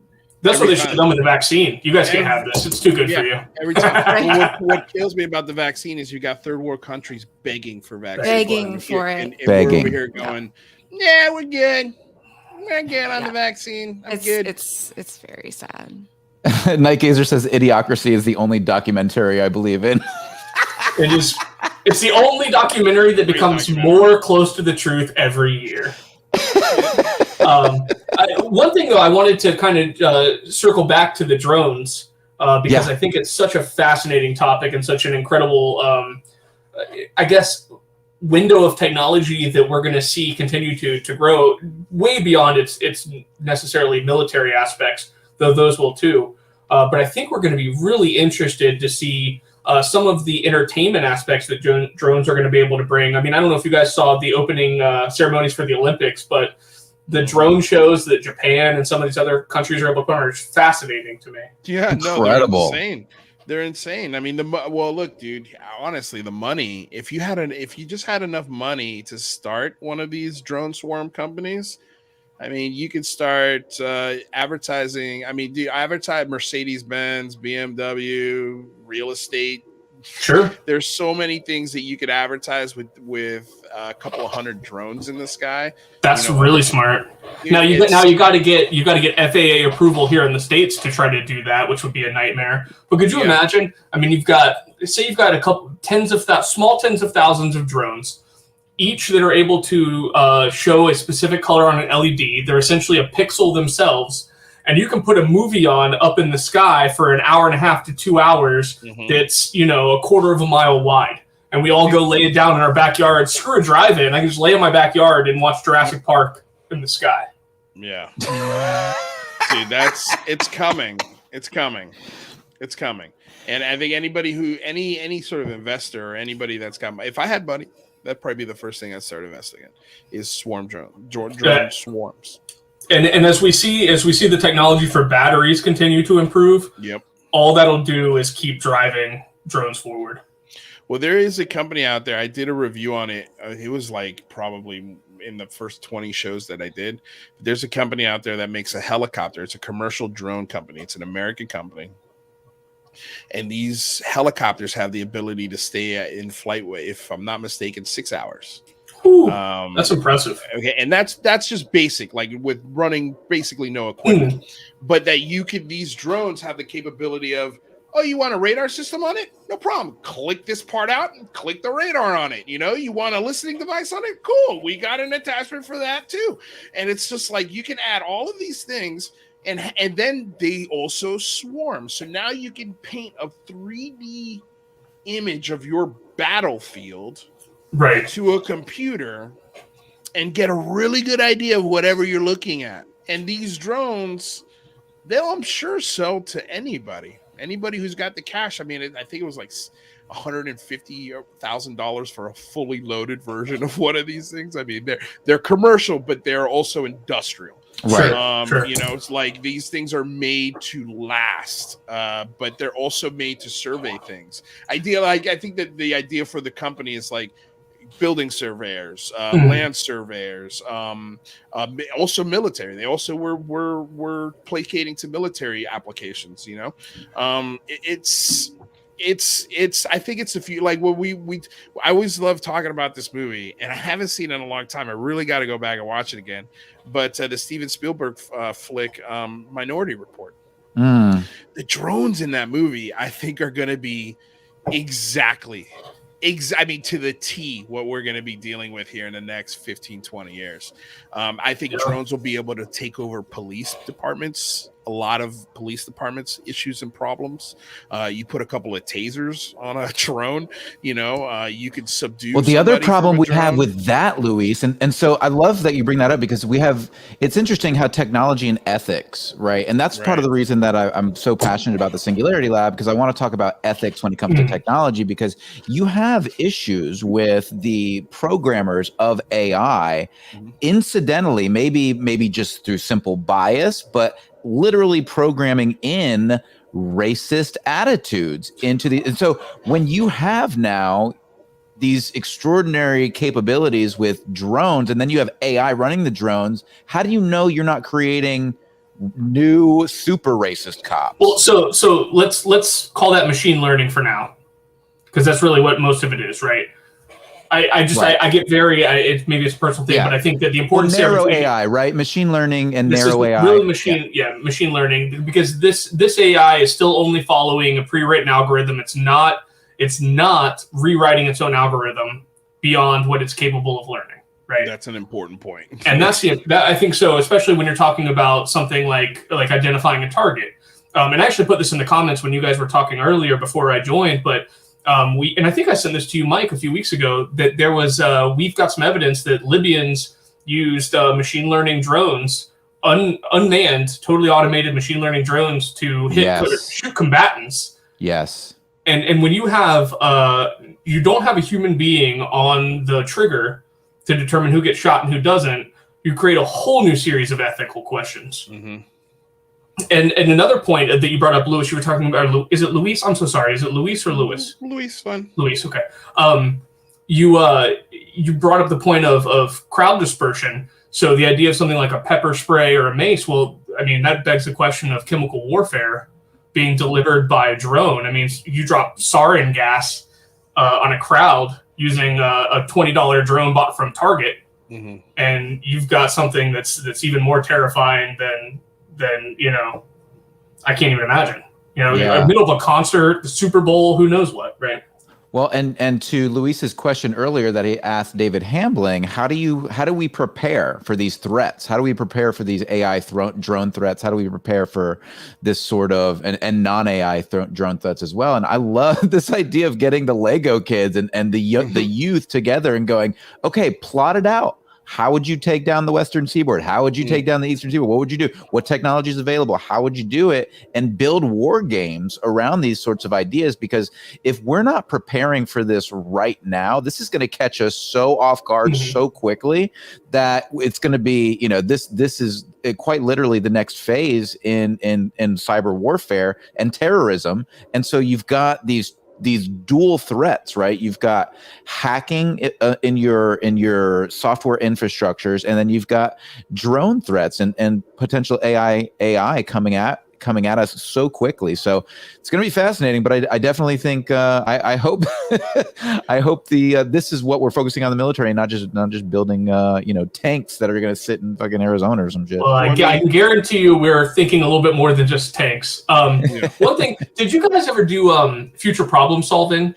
Did you guys ever have that as part of your education process? I was not in AP classes like you, Brooks, so share with us. This was an elementary school thing, or maybe early middle school, but I think it was my gifted class, whatever it may have been, but they had us get together and they would pose potential future problems that needed to be solved. You're talking about giving it to the Lego kids, and it's a whole organization called FPS, I think it's Future Problem Solving. Oh, that's cool. And they would literally drop a prompt out and have the students create 20 potential problems due to the prompt, and then for each problem create a series of potential solutions for it.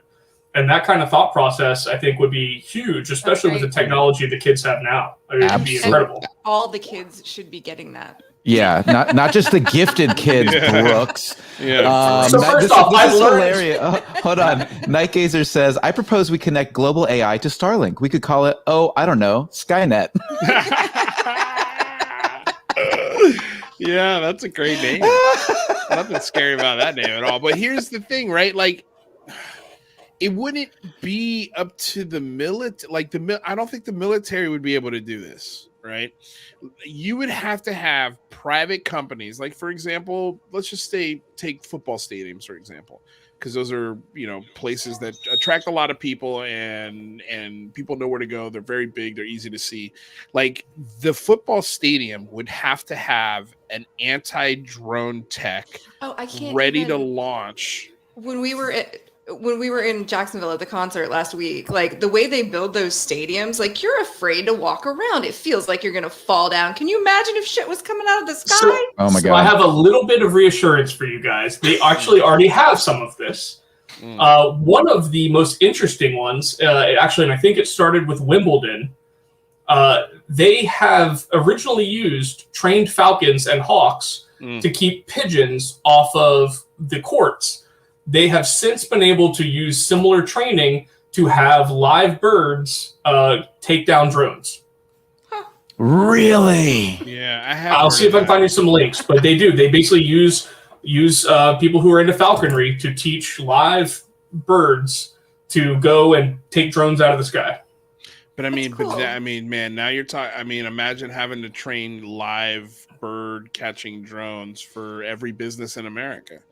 Sure, yeah. Especially for I think you would have to look at like sensitive things for stadiums, water plants, power facilities, large groups of people. I think is your biggest.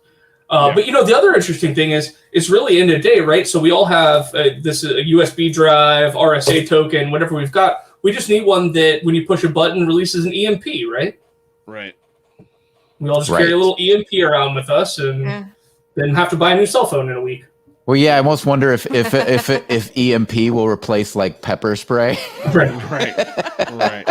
Yeah. You're like giving your daughter EMP as she leaves the house. Damn, dude. I cannot imagine anything going wrong with that. Giving everybody an EMP device. It's wild. Well, true. Dude. Like, you would have to replace your phone a lot.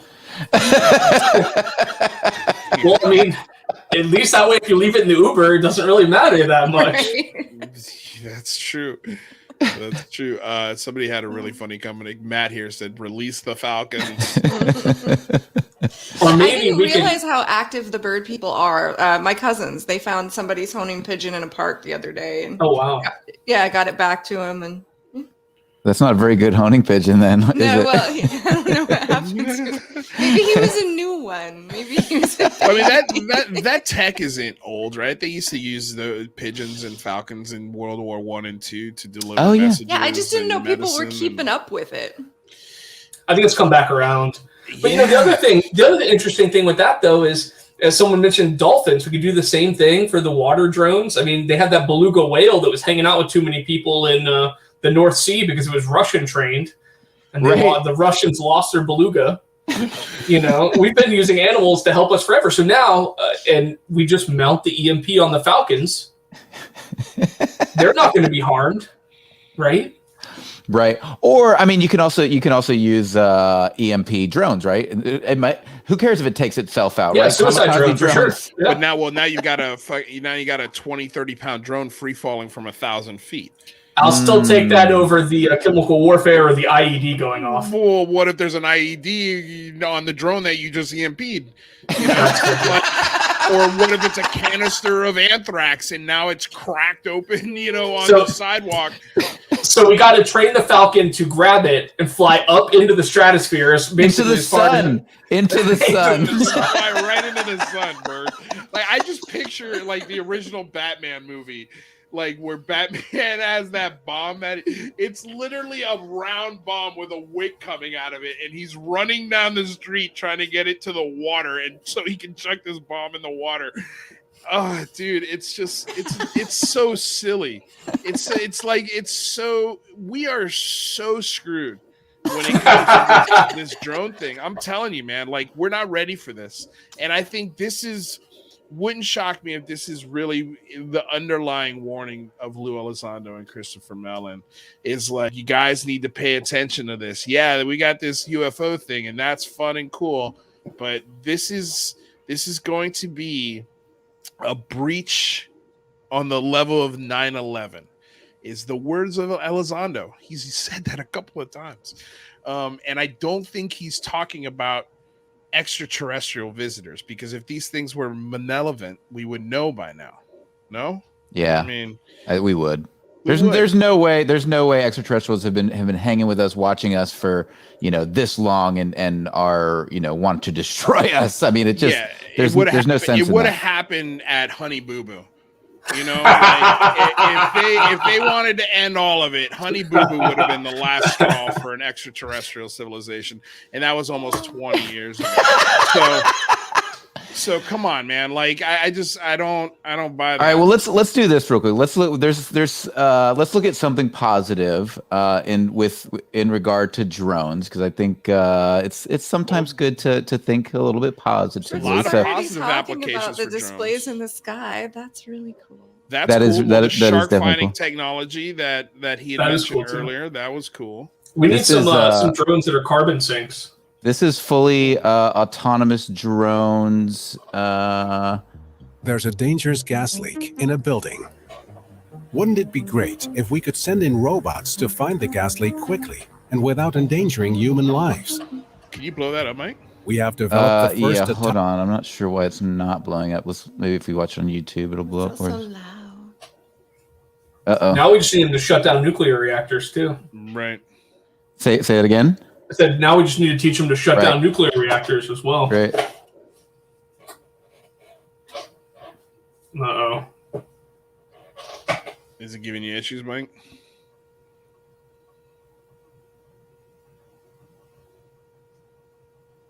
Hello? I can hear you still, Luis. Can you not hear? Can you guys not hear? We can't hear you or it. Yeah, well now we hear you, but I don't. Oh, you can't hear the video? We're on a frozen picture of the Forbes site. Yeah. Okay. Let's try this one more time. Sorry, guys. Yeah, then you gotta link the audio to the new link. Share screen.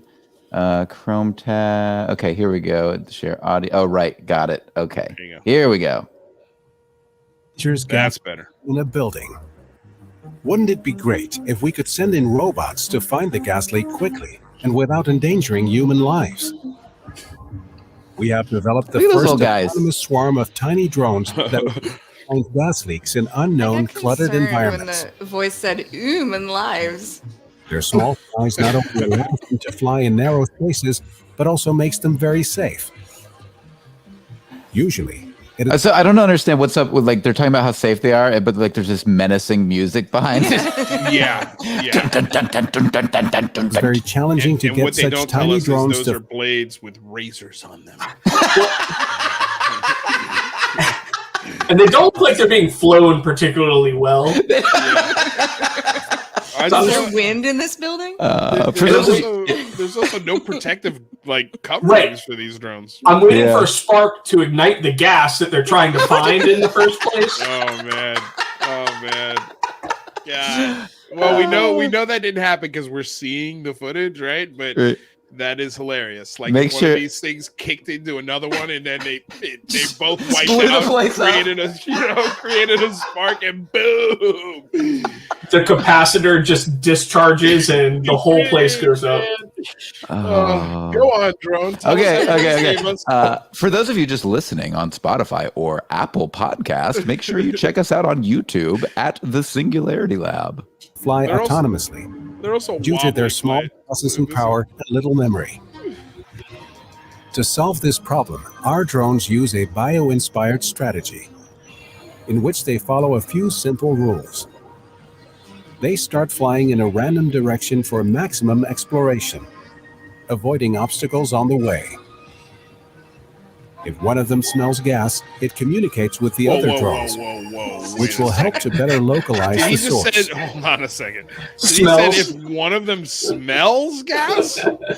I don't think they have olfactory systems. I'm assuming they have chemical response tabs on them that can pick up. Because also, isn't it odorless usually? No, typically we actually intentionally add odor to most gas now so that it can be smelled. For some reason, most things with carbon monoxide don't, but natural gas smells like farts on purpose.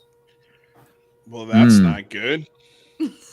Interesting. You know, if you're that's right. Yeah. Because when you smell gas, you can smell gas in your house, and that's because they add that. Yeah, they add the scent so that you're aware of it. And naturally, it doesn't have a lot, but they make it smell like farts on purpose. But these guys have sensors on them that allow them to quote unquote smell. Distinguish between real farts and actual gas. Correct. They're both natural. Although each single drone is very limited, working together as a swarm allows them to efficiently locate gas sources. Why? Because they can triangulate. Okay. Even in large areas, such as industrial plants or residential buildings.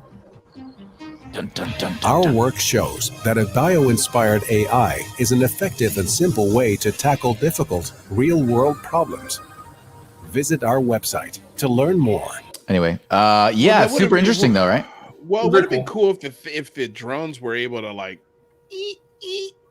turn it off, shut it off, you know.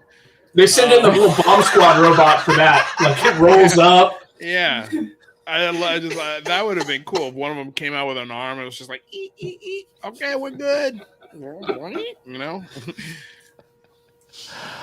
Oh dear. So I guess they're just made to detect it, and then it says, okay, guys, this is where you got to go. So there's no wasted movement. They know exactly where to go. I think that's the idea. I did see something similar to this, Mike, with the Fukushima meltdown, where they sent in drones to see how the reactor, the rods in the reactor were doing, and they would not have been able to find out without these drones. They just wouldn't have been able to send in humans, no matter the suit they were wearing. Did they use like a Geiger counter to determine the?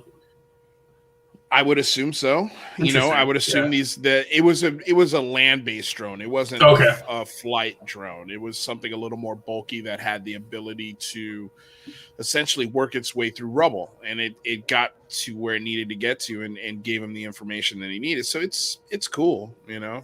Yeah, and I bet drones for use for things like victim recovery. Like the apartment complex that went down in Sunrise. Was it Sunrise? Mm-hmm. No, Miami. Yeah, near Miami. We had. I actually have a cousin who works. She works with the FBI's. I think FBI, someone's forensics department, and she was down there trying to help locate people. And these people work in 24-hour days. I mean, just trying to get people out. If we could automate some of that, I think it would greatly improve the efficacy of victim recovery, that sort of thing.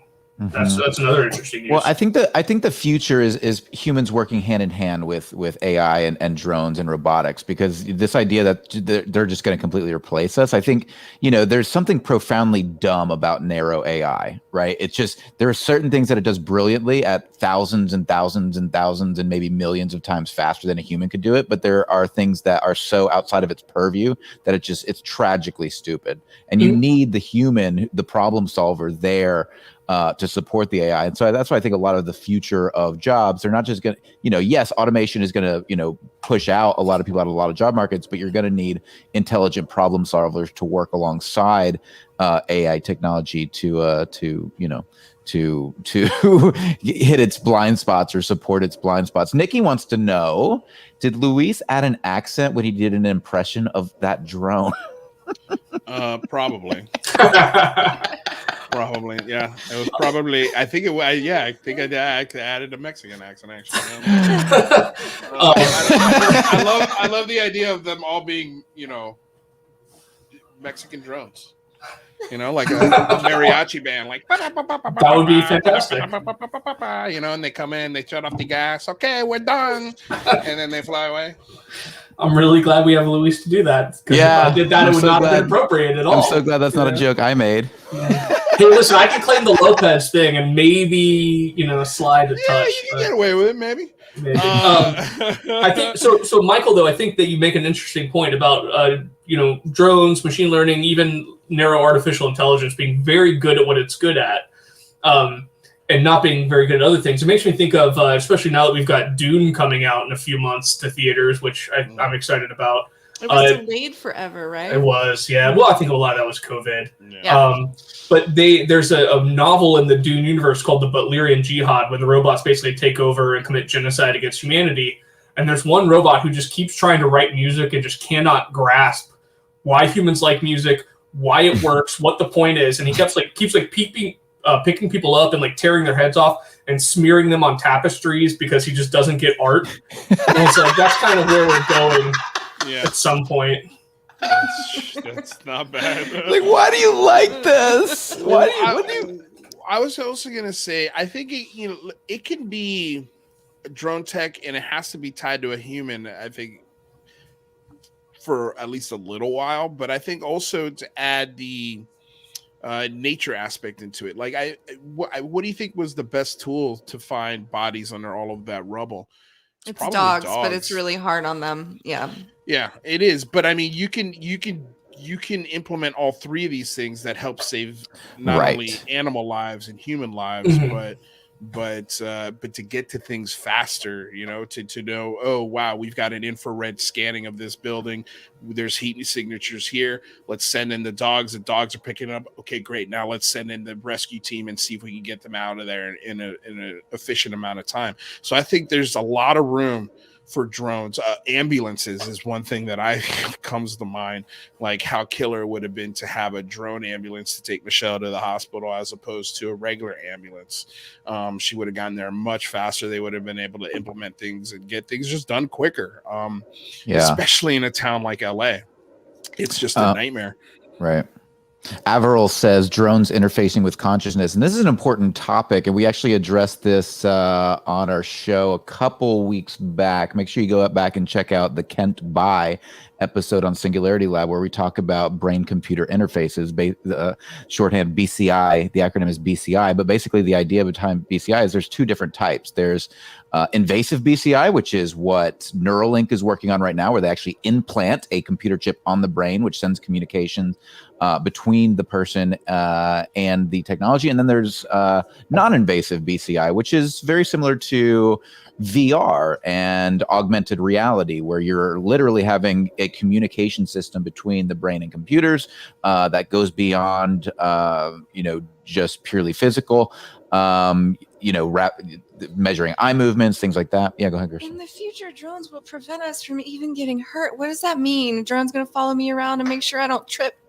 or your home could be smart and friendly. Like, for example, like if it senses you approaching, everybody stubs their toe on their bed, right? It's not just me, I hope.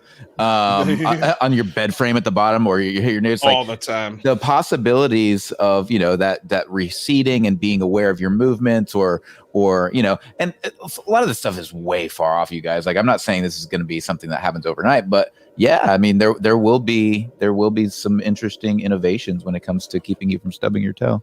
So we're just going to hear, mark my word, danger, Will Robinson, danger, just over and over again all day long. I'll be going like, what the hell are you talking British about? Accent. Yes, Mind the gap. Yep. Mind the gap. Yep. Mind your toe. Mind your toe. Kristen, your tea is too hot. It is 4 degrees Celsius too hot. I just want to get the pizza hydrator from Back to the Future 2, where she puts it, she rips it out of that the cellophane, and the pizza's like this big. She puts it in the thing, and then she closes it, and then she presses a button. She goes, hydrate level 4. Yeah, and then she opens it, and it's a whole steaming pizza. And like Marty McFly's son's like, "Geez, what's taking so long?" Like, oh man. Well, you'll at least get drone delivery before too long, and then the pizza doesn't at least show up cold, so you don't have to rehydrate it. Yeah, right. There you go. Right. Nice. God, I can't wait for the future. Yeah. The drone that can follow you around your house and nag you about picking up your things off the floor so you don't That's trip. called marriage. That's called marriage. That's different. You don't need a drone for that. Yeah. I need a person for that. I do that to my daughter every day. But at least a drone would like take the onus off of me. Like, my daughter would hate the drone instead of me. No. Have you guys seen the second round of Love, Death, and Robots on Netflix? No. I haven't seen the first round of it. Oh, well, hey, watch the first round, love it, enjoy it, then watch the second round and be sad they made it. It's just atrocious in comparison to the first one. But there's one entertaining one where all of the appliances suddenly decide that they are going to just do their own thing, and that's worth a little watch. It's like who wrote the book about Bradbury about the house that came alive? No, it's called The Brave Little Lewis. Toaster. That's the Bell. The Bell, yeah. Short story. Yep. What a pleasure. What do you got there? What do you got? Yes. It's alive. Remember the Brave Little Toaster? Remember that? Yeah, Yes. that's Lamp. My toaster is the Brave Little Toaster. I just don't feel like carrying the laptop into the other room. But that's awesome. That's awesome. Amazing. That's a cool flip. Man, I gotta go back and watch that. I bet it still holds up. it does. Brave Little Toaster Goes to Mars never did. That was just someone did some LSD. Terrible. But it was like what's the flick with Tom Hanks? Why am I forgetting this? With the toys that come alive. Castaway. Toy Story. I was like, Castaway? Castaway. Yeah, that's the movie where the toys Wilson. are alive. Hanks movie. Yeah. No, it was because the volleyball, he put eyes on the volleyball. Yeah, Wilson. I would say it was like Toy Story before Toy Story. Instead of toys, it was appliances that came alive. They had this secret life. Toys was a Robin Williams one. Yeah, Kristen, Joe versus the volcano. That's your bad Tom Hanks movie. Oh, No, see, yeah. That one was pretty bad. I really hated Castaway, though, for some reason. Oh. Wait a second. Hold on a second. Hands up. Who hates Joe versus the volcano here? Oh, no, I don't hate it. It's just not good. I very much enjoy it. It's just not good. I'm so neutral. I'm so neutral on it. Like Those are two objective things. One, I can very much enjoy and acknowledge this is terrible, but I love it. You know what movie I can tell you that I know 100% guaranteed confirmed that Tom Hanks didn't like? Wait. That we all wouldn't like, or that Tom Hanks didn't like? Tom Hanks didn't like, that he shot and did not like. Oh, okay. Was it a big one? Big, maybe? Nope. The Burbs. That's a good one, though. I like that. That's a good one. That's one that people love. And I think also the other one, if I'm not mistaken, was also he didn't like doing Joe versus Volcano. Okay, cool. I Because love Philadelphia it. is my favorite. As long as you don't say that one, I'm fine. Yeah, no, that's a good one. And he's obviously perfect for Mr. Rogers, so I'm sure he loved that one too. See, I gotta go watch that one. I haven't seen that one. I mean, bring some Kleenex, man. Oh, yeah. See, I think that's why I've been avoiding it. That's a fair reason too. Yeah. Yeah. Amanda Rose with a $5 donation. Great show today, guys. Thank you so much, Amanda. Thank you for all of you who have been in the chat today and sharing this time with us. We love having these conversations, and we love having them with you. So if you haven't subscribed yet or hit the bell so you know whenever we go live, please do so. Also, pop over to the Unidentified Celebrity Review. We're here 5 days a week, Monday, Tuesday, Wednesday, Thursday, Friday, generally at 7 p.m. Eastern time. However, we came early today because we had somebody from the future join us from England, 8 hours in the future, 5 hours in the future. That's not in the future. It's in the future. Yes. He's in the future. We're in the past. England's in the future. You cross the international date line. You're in tomorrow. Tomorrowland. In Tomorrowland, Kristen. But like Japan is in the future. What? Wait, Japan is in the future, but England's not the future? No. Why? Oh, because it's not past the international date line? Is that what you're saying? It doesn't Just matter. depends on which way you It's go. arbitrary. It just depends on which way you go. That's arbitrary. Jeez. Meji says, great show. Thank you guys so much for a great show. Anonymous Rex. Audrey says the Burbs was hilarious. So No, I love that flick. Shove that in your pipe. Jason says, appreciate it, guys and gals. Thank you, Jason. Thank you, Tina, for being here today. It was a pleasure being with you all. Make sure you go check us out on Apple Podcast as well. Both shows up on Apple Podcast. We appreciate you guys, and we'll see you tomorrow on the Unidentified Celebrity Review, who will be talking to. Oh, we're also appearing on a show this evening, aren't we? I don't know if it's going to be premiering tonight, but we're going to be either recording or doing a live stream. I can't remember which one, but we're going to be on with John Greenwald for the Black Vault. Yeah, go to the Black Vault also, and make sure you subscribe over there and hit the bell, because either we're going live tonight on the Black Vault or it's recorded. I don't know. Either way, John Greenwald is the man, and you'll want to subscribe to his channel. So there you go. We're going to be talking all about the big phone home, and he's going to be helping us. That's cool. Part of it. So thanks for having me, guys. Oh my God, Brooks, it's amazing to have you. I hope, can you come back next week? I'm going to try to. I don't know exactly. My 7 days from now is the future. So I don't want to promise something, but I'd love to. And it sounds like a fascinating topic. I got to check out the documentary as well. So. Yes. All right. Well, you do that, and hopefully you can join us. If not, whenever you're available, let me know, and we'll catch you all on the flip side. Cheers, guys. Cheers.